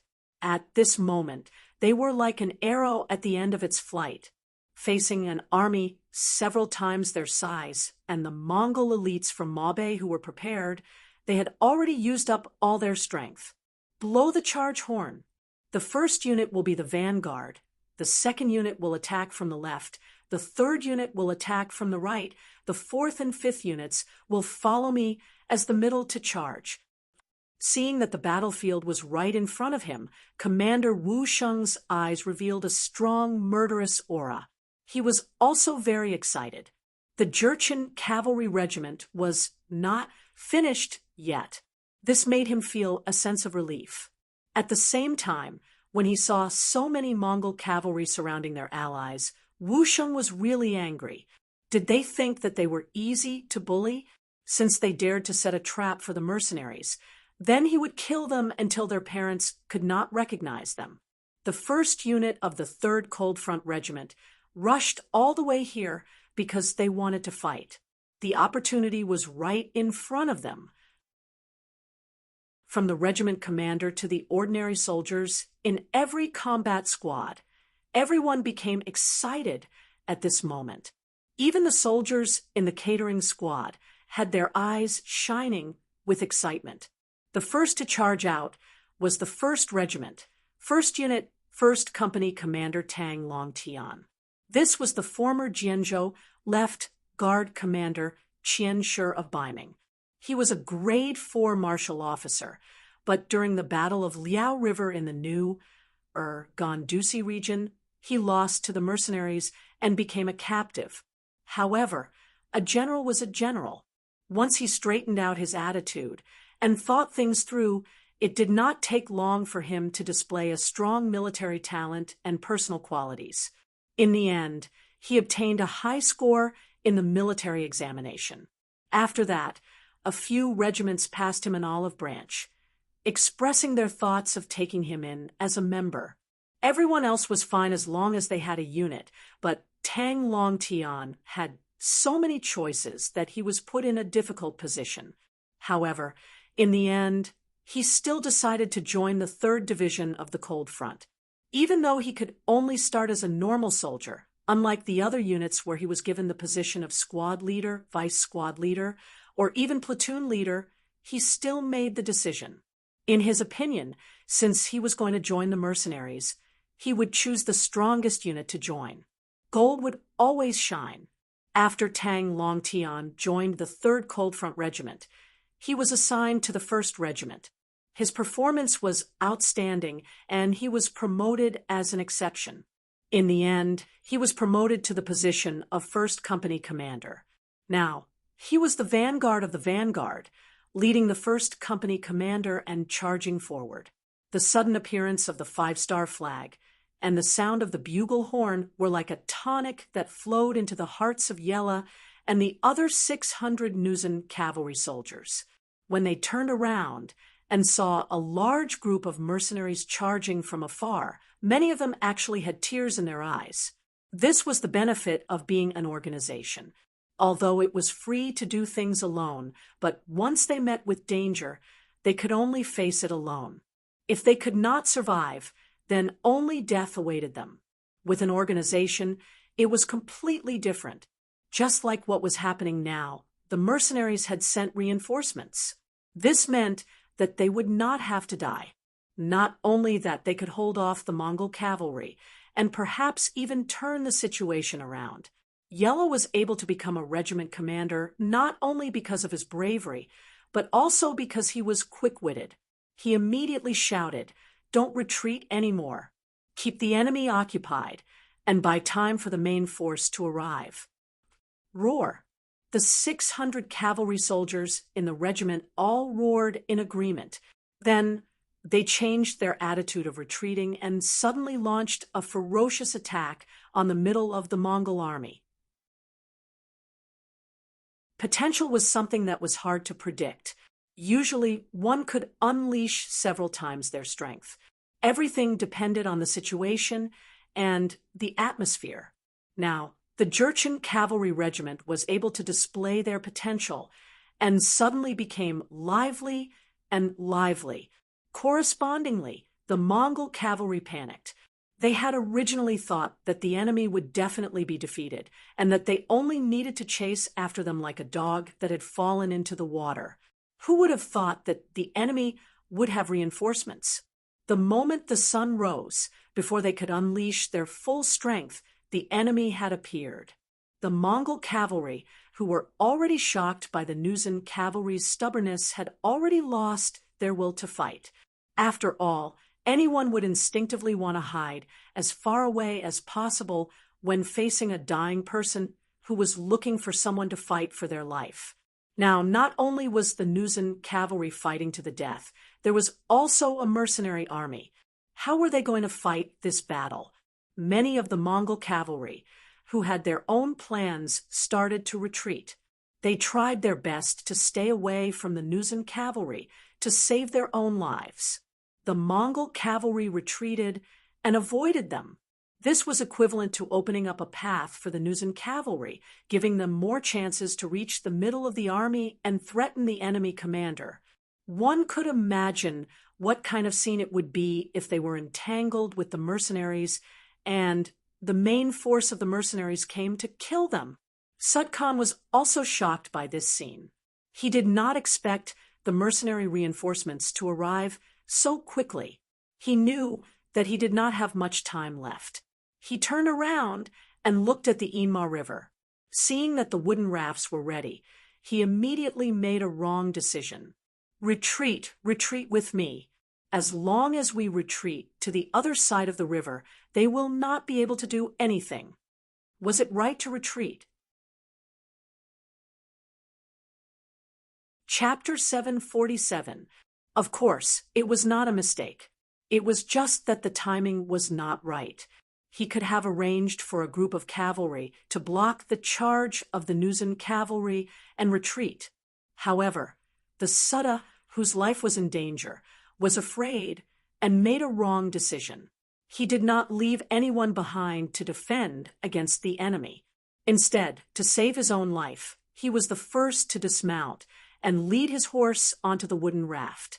This caused the Mongolian cavalry, whose morale was shaken, to lose their morale and become chaotic. Along with Sudur Khan getting on the wooden raft, the other Mongol cavalry saw that the situation was not good and did not hold back. They all got off their horses and charged onto the wooden raft. At that moment, they finally had a chance to show off their nimble and agile skills. All of them risked their lives to get on the wooden raft and retreat. Along with them were his generals Zamubala and Bao-in. Since even the Khan wanted to escape, why would they be so foolish as to bring their men to block the enemy? They were the same as everyone else. They only had one life. The commander and a few other generals were the first to escape. After the wooden raft was filled, they quickly rowed towards the center of the river, leaving behind many Mongol cavalry who did not get on the wooden raft. All of them were anxious. Seeing the Nuzan cavalry charge right in front of them, they could only brace themselves and charge up. They could not retreat and could only fight. This was a choice that they had no other choice. However, such a choice was something that they had no choice but to do. They were destined to lose their morale and fighting spirit. They were destined to be a pile of loose sand and would definitely fail. Commander Yella used the last of his strength to lead Deputy Commander Lu Dai, and the other 600 warriors to wave their blades and kill the Mongol cavalry, who were already panicking and afraid. Under this kind of attack, the enemies were quickly scattered in all directions. The number of soldiers was many times their number, but without the orders of their general, they could only dodge and hide. They could not display their original strength. Tang Longtian arrived as the vanguard of the vanguard. The moment the order was given, he led the first company to charge to the front. When they were less than 50 meters away from the first batch of Mongol cavalry, the warriors of the first company raised their right arms and took out their steel crossbows. 7 consecutive shots lit up, and arrows shot forward effortlessly. They hit the Mongolian cavaliers, who were caught off guard and were still in a state of panic.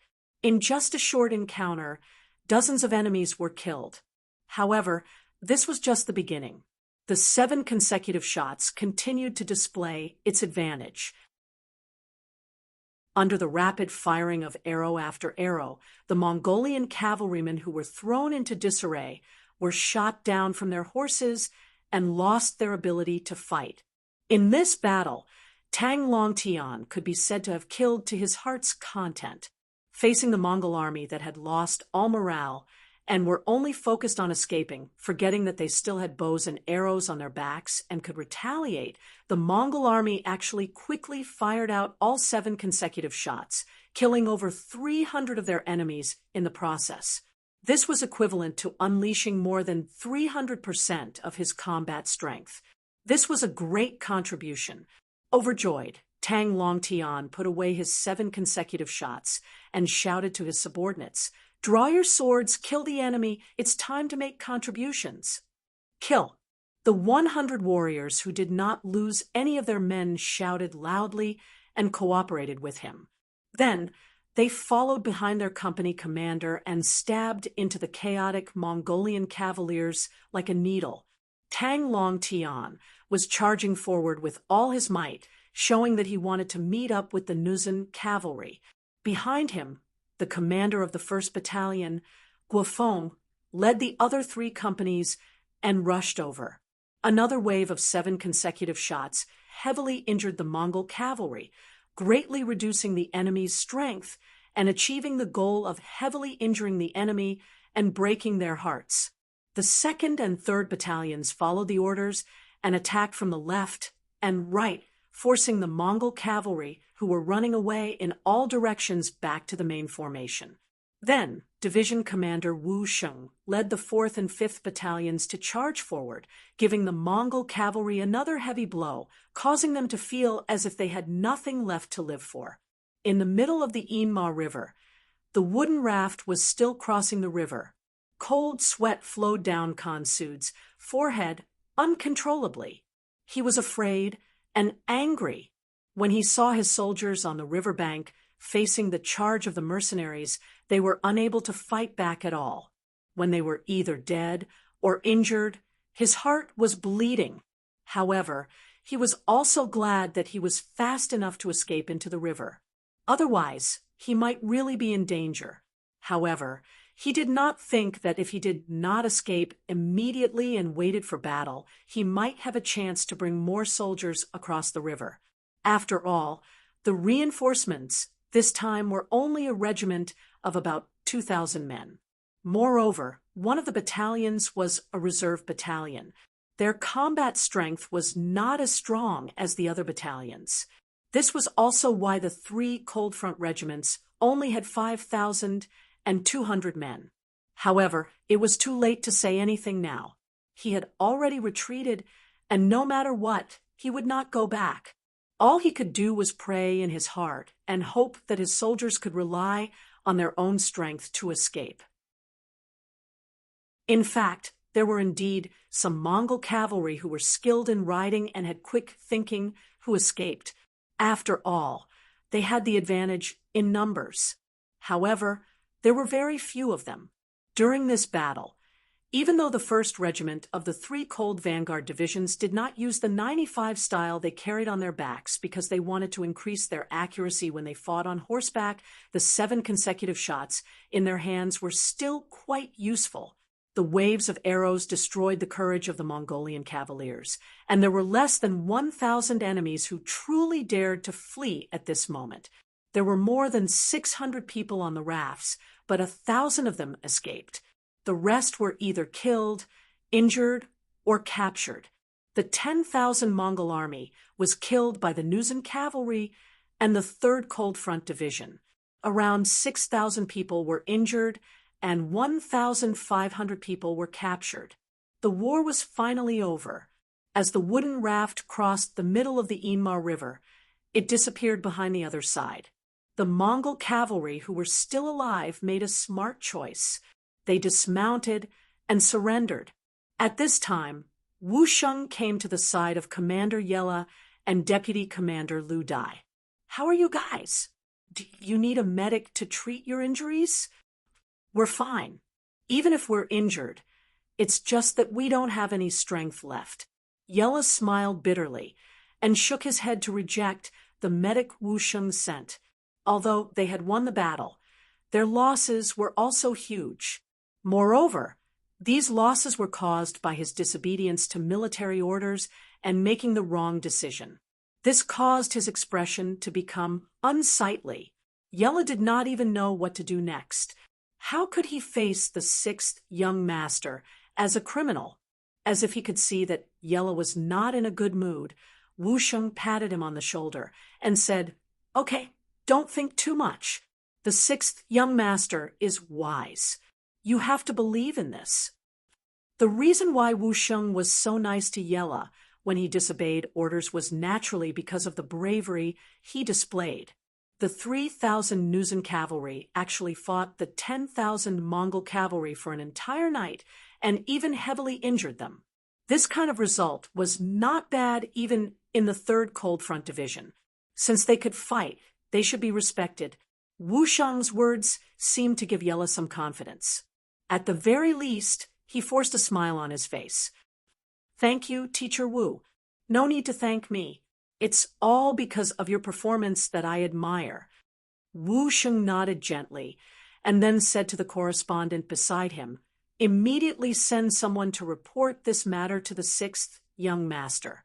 At the same time, send someone to the nearby forest to find wood and get a carriage. I think the comrades of the Jurchen Cavalry Regiment are tired.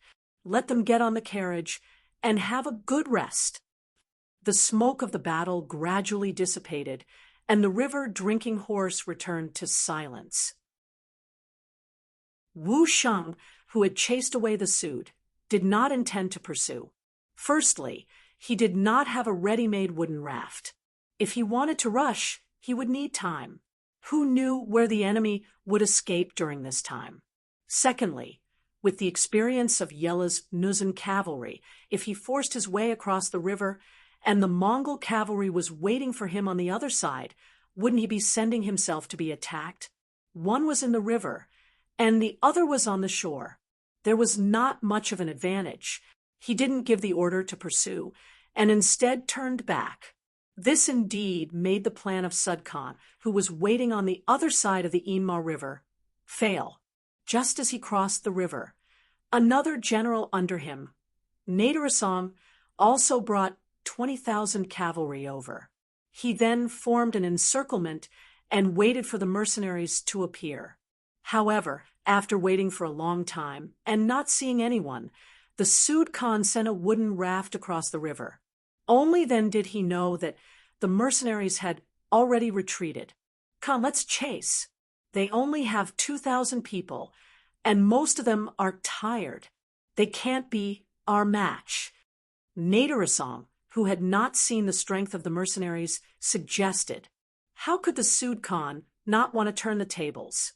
However, thinking about the stubbornness of the mercenaries and the possibility of reinforcements appearing at any time, he shook his head and said, "Forget it.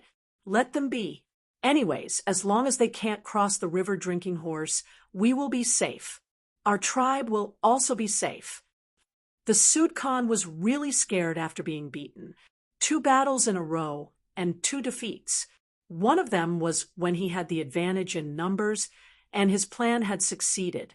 However, he still could not take down the enemy.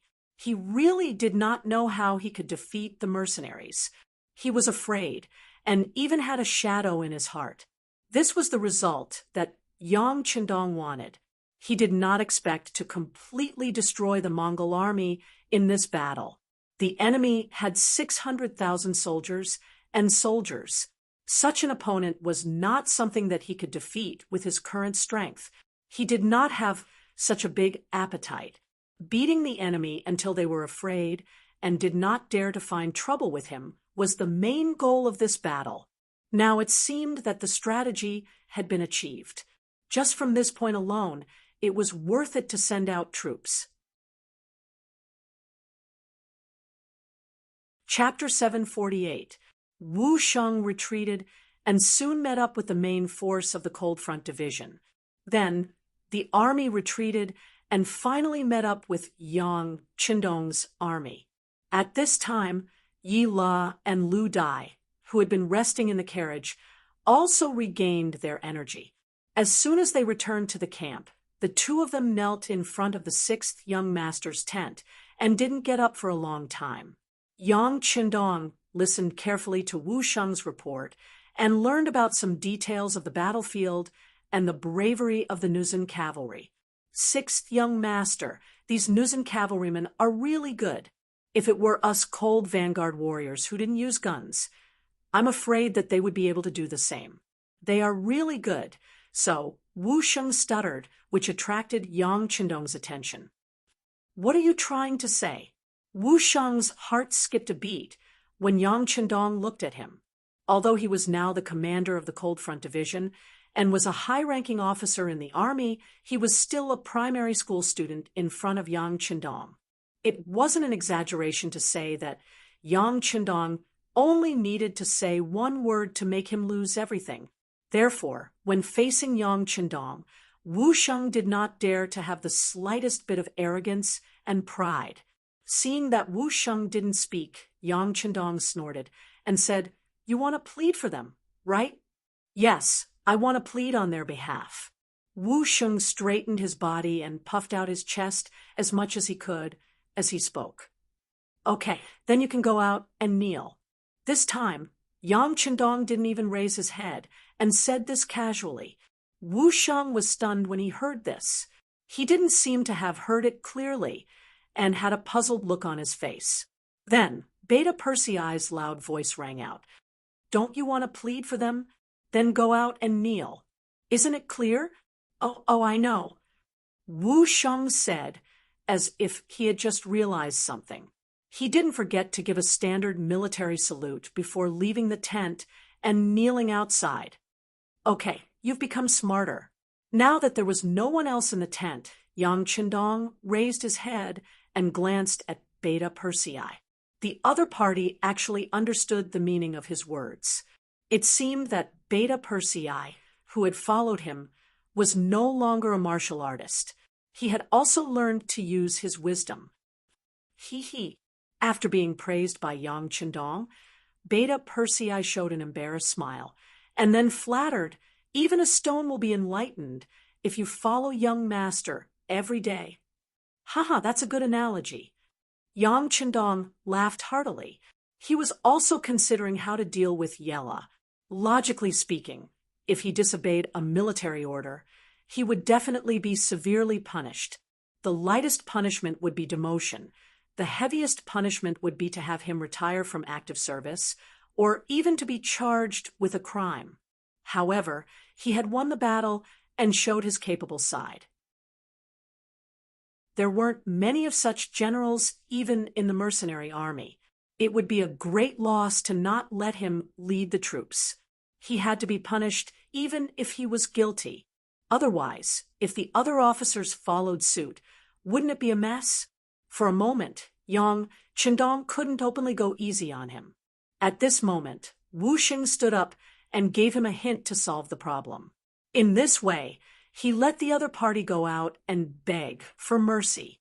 In this way, the law couldn't punish the masses, and he had a way out.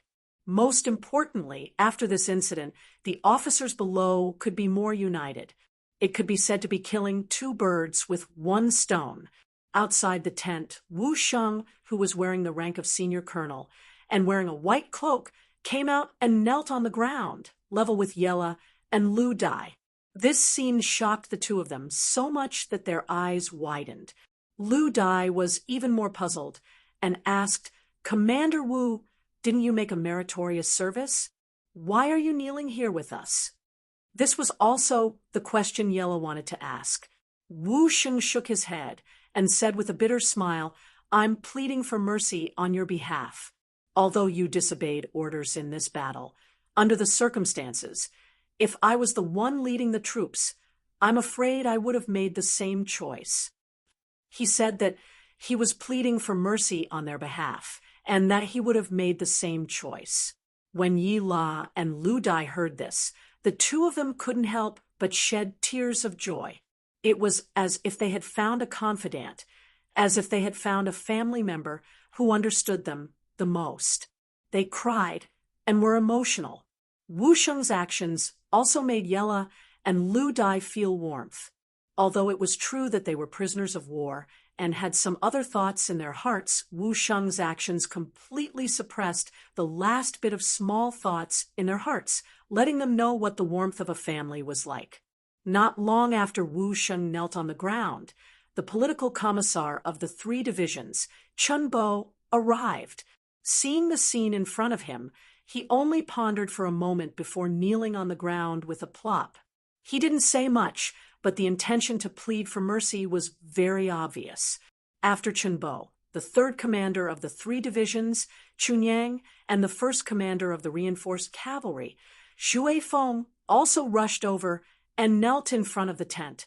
Their appearance became a spectacle that all the soldiers in the army could see and discuss. The commander of the Tatar cavalry, Su He, naturally knew about this matter very quickly. Hassan, who came to report, saw Suhi's frown and said, "Commander, I think you should also kneel and plead for the commander and vice commander of the Nuzan cavalry." "Why?" Suhi asked in confusion. "Commander, think about it. Everyone is going. If you don't go, wouldn't you be an exception? You will be ostracized. We are also new here. It's better not to do something that will offend people."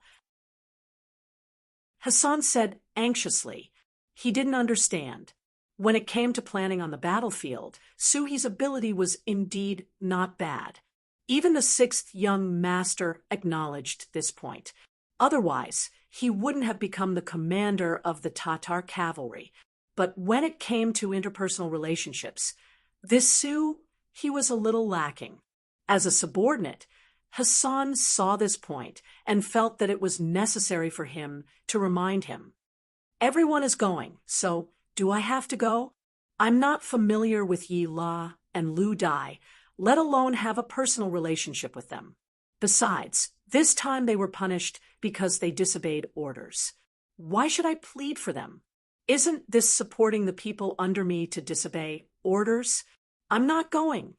Shaking his head firmly, Suhi added, "Let's go.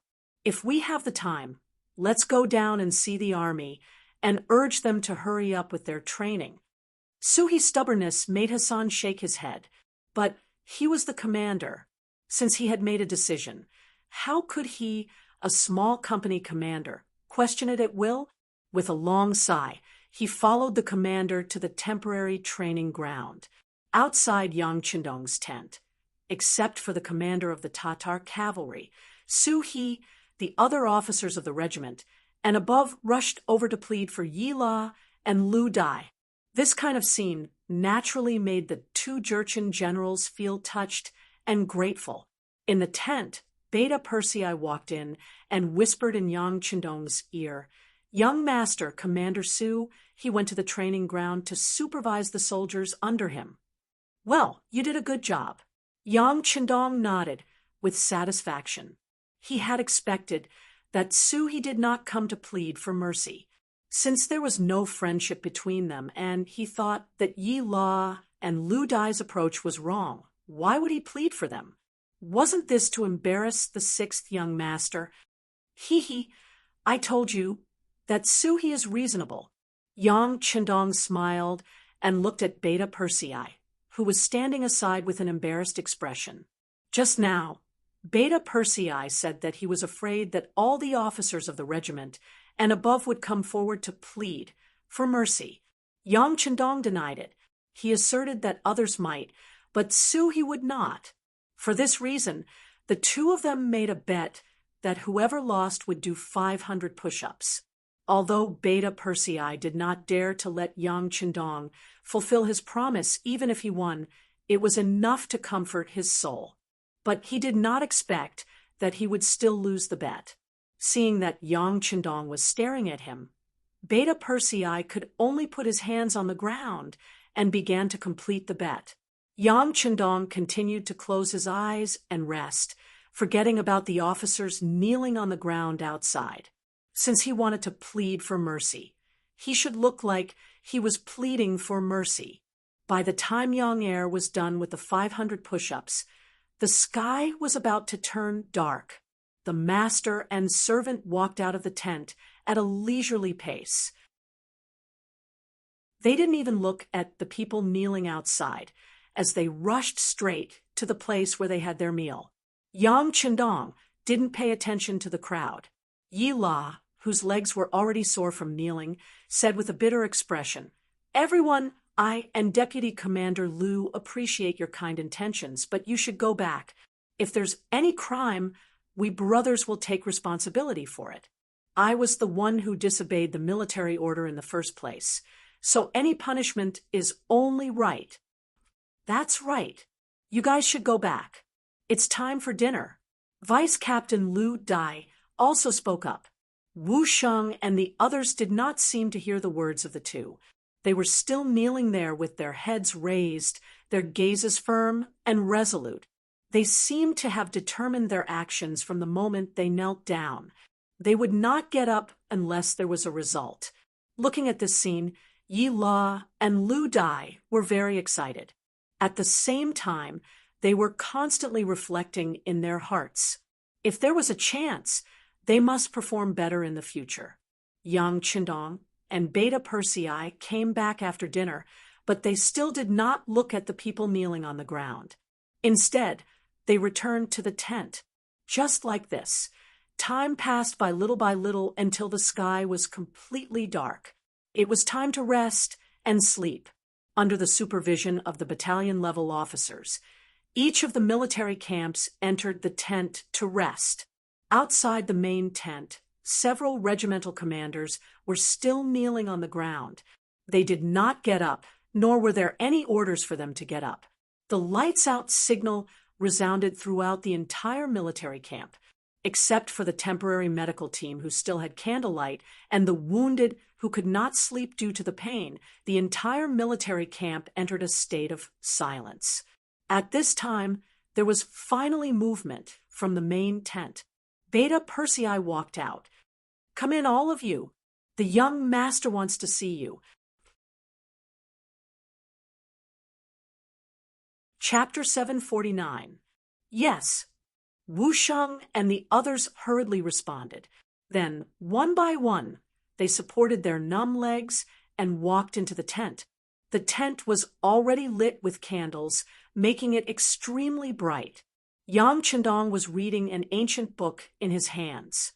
He waited for Wu Sheng and the others to enter the tent one by one before he slowly raised his head. His cold gaze swept across everyone's faces. Everyone who was stared at by Yang Chendong could not help but lower their heads, as if they had done something wrong. Just when everyone was feeling uneasy and did not know how the sixth young master would deal with them, Yang Chendong finally spoke. "It's already late at night, and the soldiers are already asleep. What does this mean?" Faced with this sudden question, everyone was stunned. They were at a loss and did not know how to answer. Wu Sheng's face was filled with confusion at first. Then he turned his head, and his gaze fell on political commissar Chun Bo, wanting an answer. However, at this time, Chun Bo was also confused. He did not understand why the sixth young master would ask such a question. Even Chen Bo did not know, let alone the others. Everyone was stunned and did not know how to answer. All of this was seen clearly by Yang Qindong. Then his voice sounded again. This means that with or without you, the army will still exist. What should be done will be done. Oh, everyone suddenly understood, and then their faces turned red. They finally understood the sixth young master's meaning. There were indeed arrogant people among them who thought that it was because of them that the soldiers under them were so obedient and could win the war.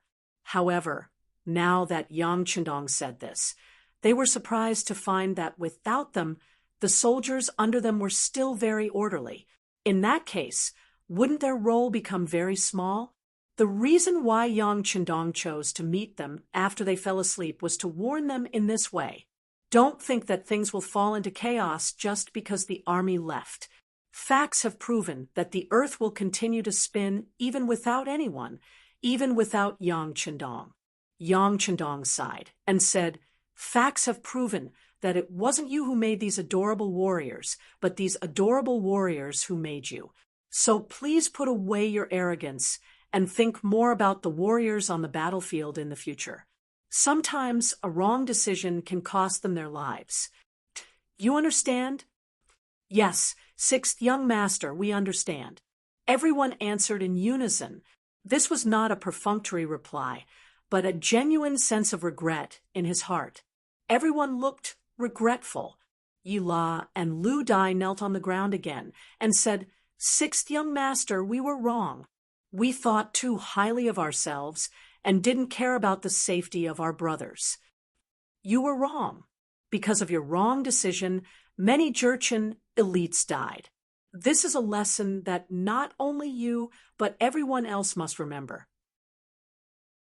"Yes, we will remember."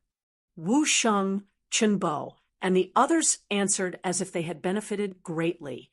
It was obvious that this sentence came from the bottom of their hearts. Yang Qindong was very satisfied in his heart, but he still said with an unforgiving look, "Since you did something wrong, you should be prepared to be punished. Yi La, Lu Dai, the two of you disobeyed military orders and made mistakes in command. Each of you will be recorded with a major demerit, and your salary will be deducted for half a year. If there is a next time, you will be expelled from the army. You have any objections?" Hearing that they could continue to lead troops, Yi La and Lu Dai did not dare to have any objections. They nodded and promised that there would not be a next time. As for the others, each of you will be recorded with a demerit, and your salary will be deducted for half a year. You have any objections? Wu Sheng and the others did not expect that when they came to plead for leniency, they would also be punished. They did not care about the salary for half a year. As long as they made contributions, they would be able to receive shiny silver.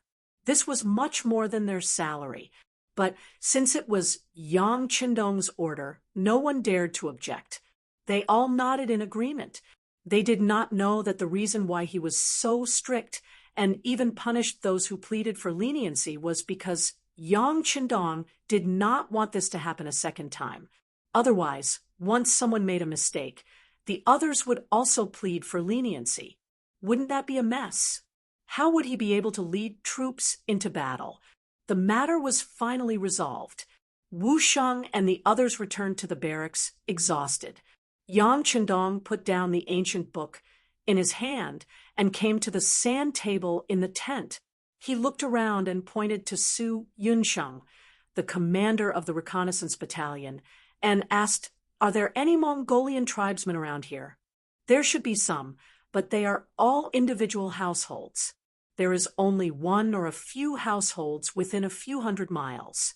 We really can't let the army stay here." Su Yunsheng understood the meaning of the sixth young master and immediately gave an answer. "Well, there is not much food in the barracks. It will be enough to eat mutton every day. Inform everyone to prepare early tomorrow morning. After lunch, the army will set off and retreat to the first city." Yang Qindong nodded, and gave the order to withdraw the army. After a total of 24 days, Yang Chendong finally returned to the first city with the army. It was different from the previous trip. This time, there were countless horses and sheep, as well as nearly 10,000 Mongolian tribesmen following the army. As soon as these people entered the city, they were handed over to the city lord, Yu Mian. Yang Chendong himself went straight to the wasteland that had been reclaimed. There is strength in numbers. The words of the great ancestor were true. With the efforts of Yu Mian and the joint efforts of the soldiers who stayed behind in the city, 2,000 acres of wasteland had been reclaimed outside the first city in just over 20 days. Looking at the flat ground and the straight trenches, Yang Chendong was very satisfied. Not bad, not bad. We can consider planting in a greenhouse. The weather on the grassland was colder than inland. It was not an exaggeration to say that the weather here was cold for half of the 12 months of the year. This also led to the fact that in such a climate, there was only one season of crops. The natural climate factors made the lives of the people who were still dependent on food difficult. It was something that was difficult to change. But because of the arrival of Yang Chendong, this was destined to change. Planting vegetables in a greenhouse was the first reform that he wanted to carry out. Whether it was an army or a country, it was fine. If they wanted stability, they must first be able to fill their stomachs. Otherwise, if they couldn't even eat, who would work with them, and risk their lives together? There was a saying that went, if there is a difficulty, you have to do it. If there is no difficulty, you have to create difficulties. What Yang Chendong wanted to do was to solve the difficulties together. Looking at the flat ground, Yang Chendong had enough confidence in his heart. He had sent a telegram to Cheking City before he went to the Mongol tribe in the north, asking them to make greenhouse tubes and plastic films according to his requirements. If he wanted to produce these things, it might be a problem in other places, but in Cheking City, they had already been invented and used in Cheking City. The technology was already mature.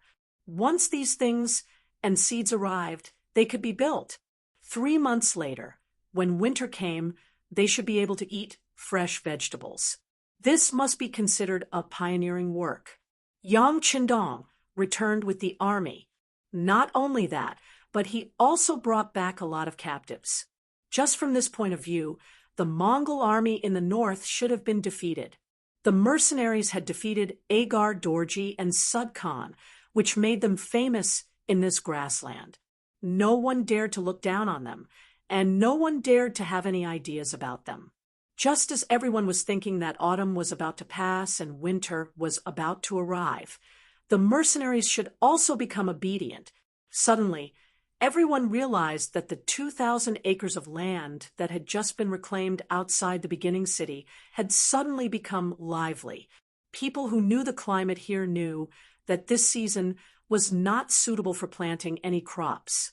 Let's not talk about whether you could guarantee to protect the fruits of victory. In this kind of weather, everything would freeze to death. This was not allowed by the heavens. Who could go against the heavens? And at this time, the mercenaries actually wanted to do this against the heavens. How could it not surprise and amaze people? When the other forces nearby heard this news, their first thought was that the mercenaries were crazy. They would do a useless thing that would cost them a lot of money, but in the end, they would not gain anything. However, on the land outside the beginning city, Yu Mian did not think so. When he was in Jilin City, there were already greenhouse vegetables. However, because the climate there was not bad, there were no problems with crops for 2 seasons a year. Even if there were greenhouses, there were not many people who used greenhouses. However, it was not that there were none. On the contrary, he had gone to see it. Later, when he heard Yang Chendong say that he could try to plant greenhouses here, he felt that his mind was suddenly enlightened. He immediately sent a telegram to his father, Yu Qian asking him for help to send more old farmers who had planted greenhouses to help the beginning city. Of course, Yu Qian would pay attention to his son's request for help. In addition, this was originally the intention of the sixth young master. Not long after, the first batch of 100 old farmers who had planted greenhouses came to the beginning city by boat with all kinds of materials. Then they started to plant greenhouses here. It was only September, and the weather was still good. The greenhouses were only buried and vaguely formed. There was no plastic film covering them. Therefore, in the eyes of the locals, this move was a manifestation of the mercenaries' craziness. Knowledge could change one's fate and life. At that time, no one realized what kind of harvest the mercenaries would have 3 months later. You have to pay attention to the temperature when planting vegetables in the greenhouses. The plastic film is too thin. If the temperature outside is too low, the vegetables inside might freeze to death. You also have to pay attention to insect and pest prevention. That you're tuning in to the Mystic Fist YouTube channel. Don't forget to subscribe and join us on this journey to catch the most captivating stories.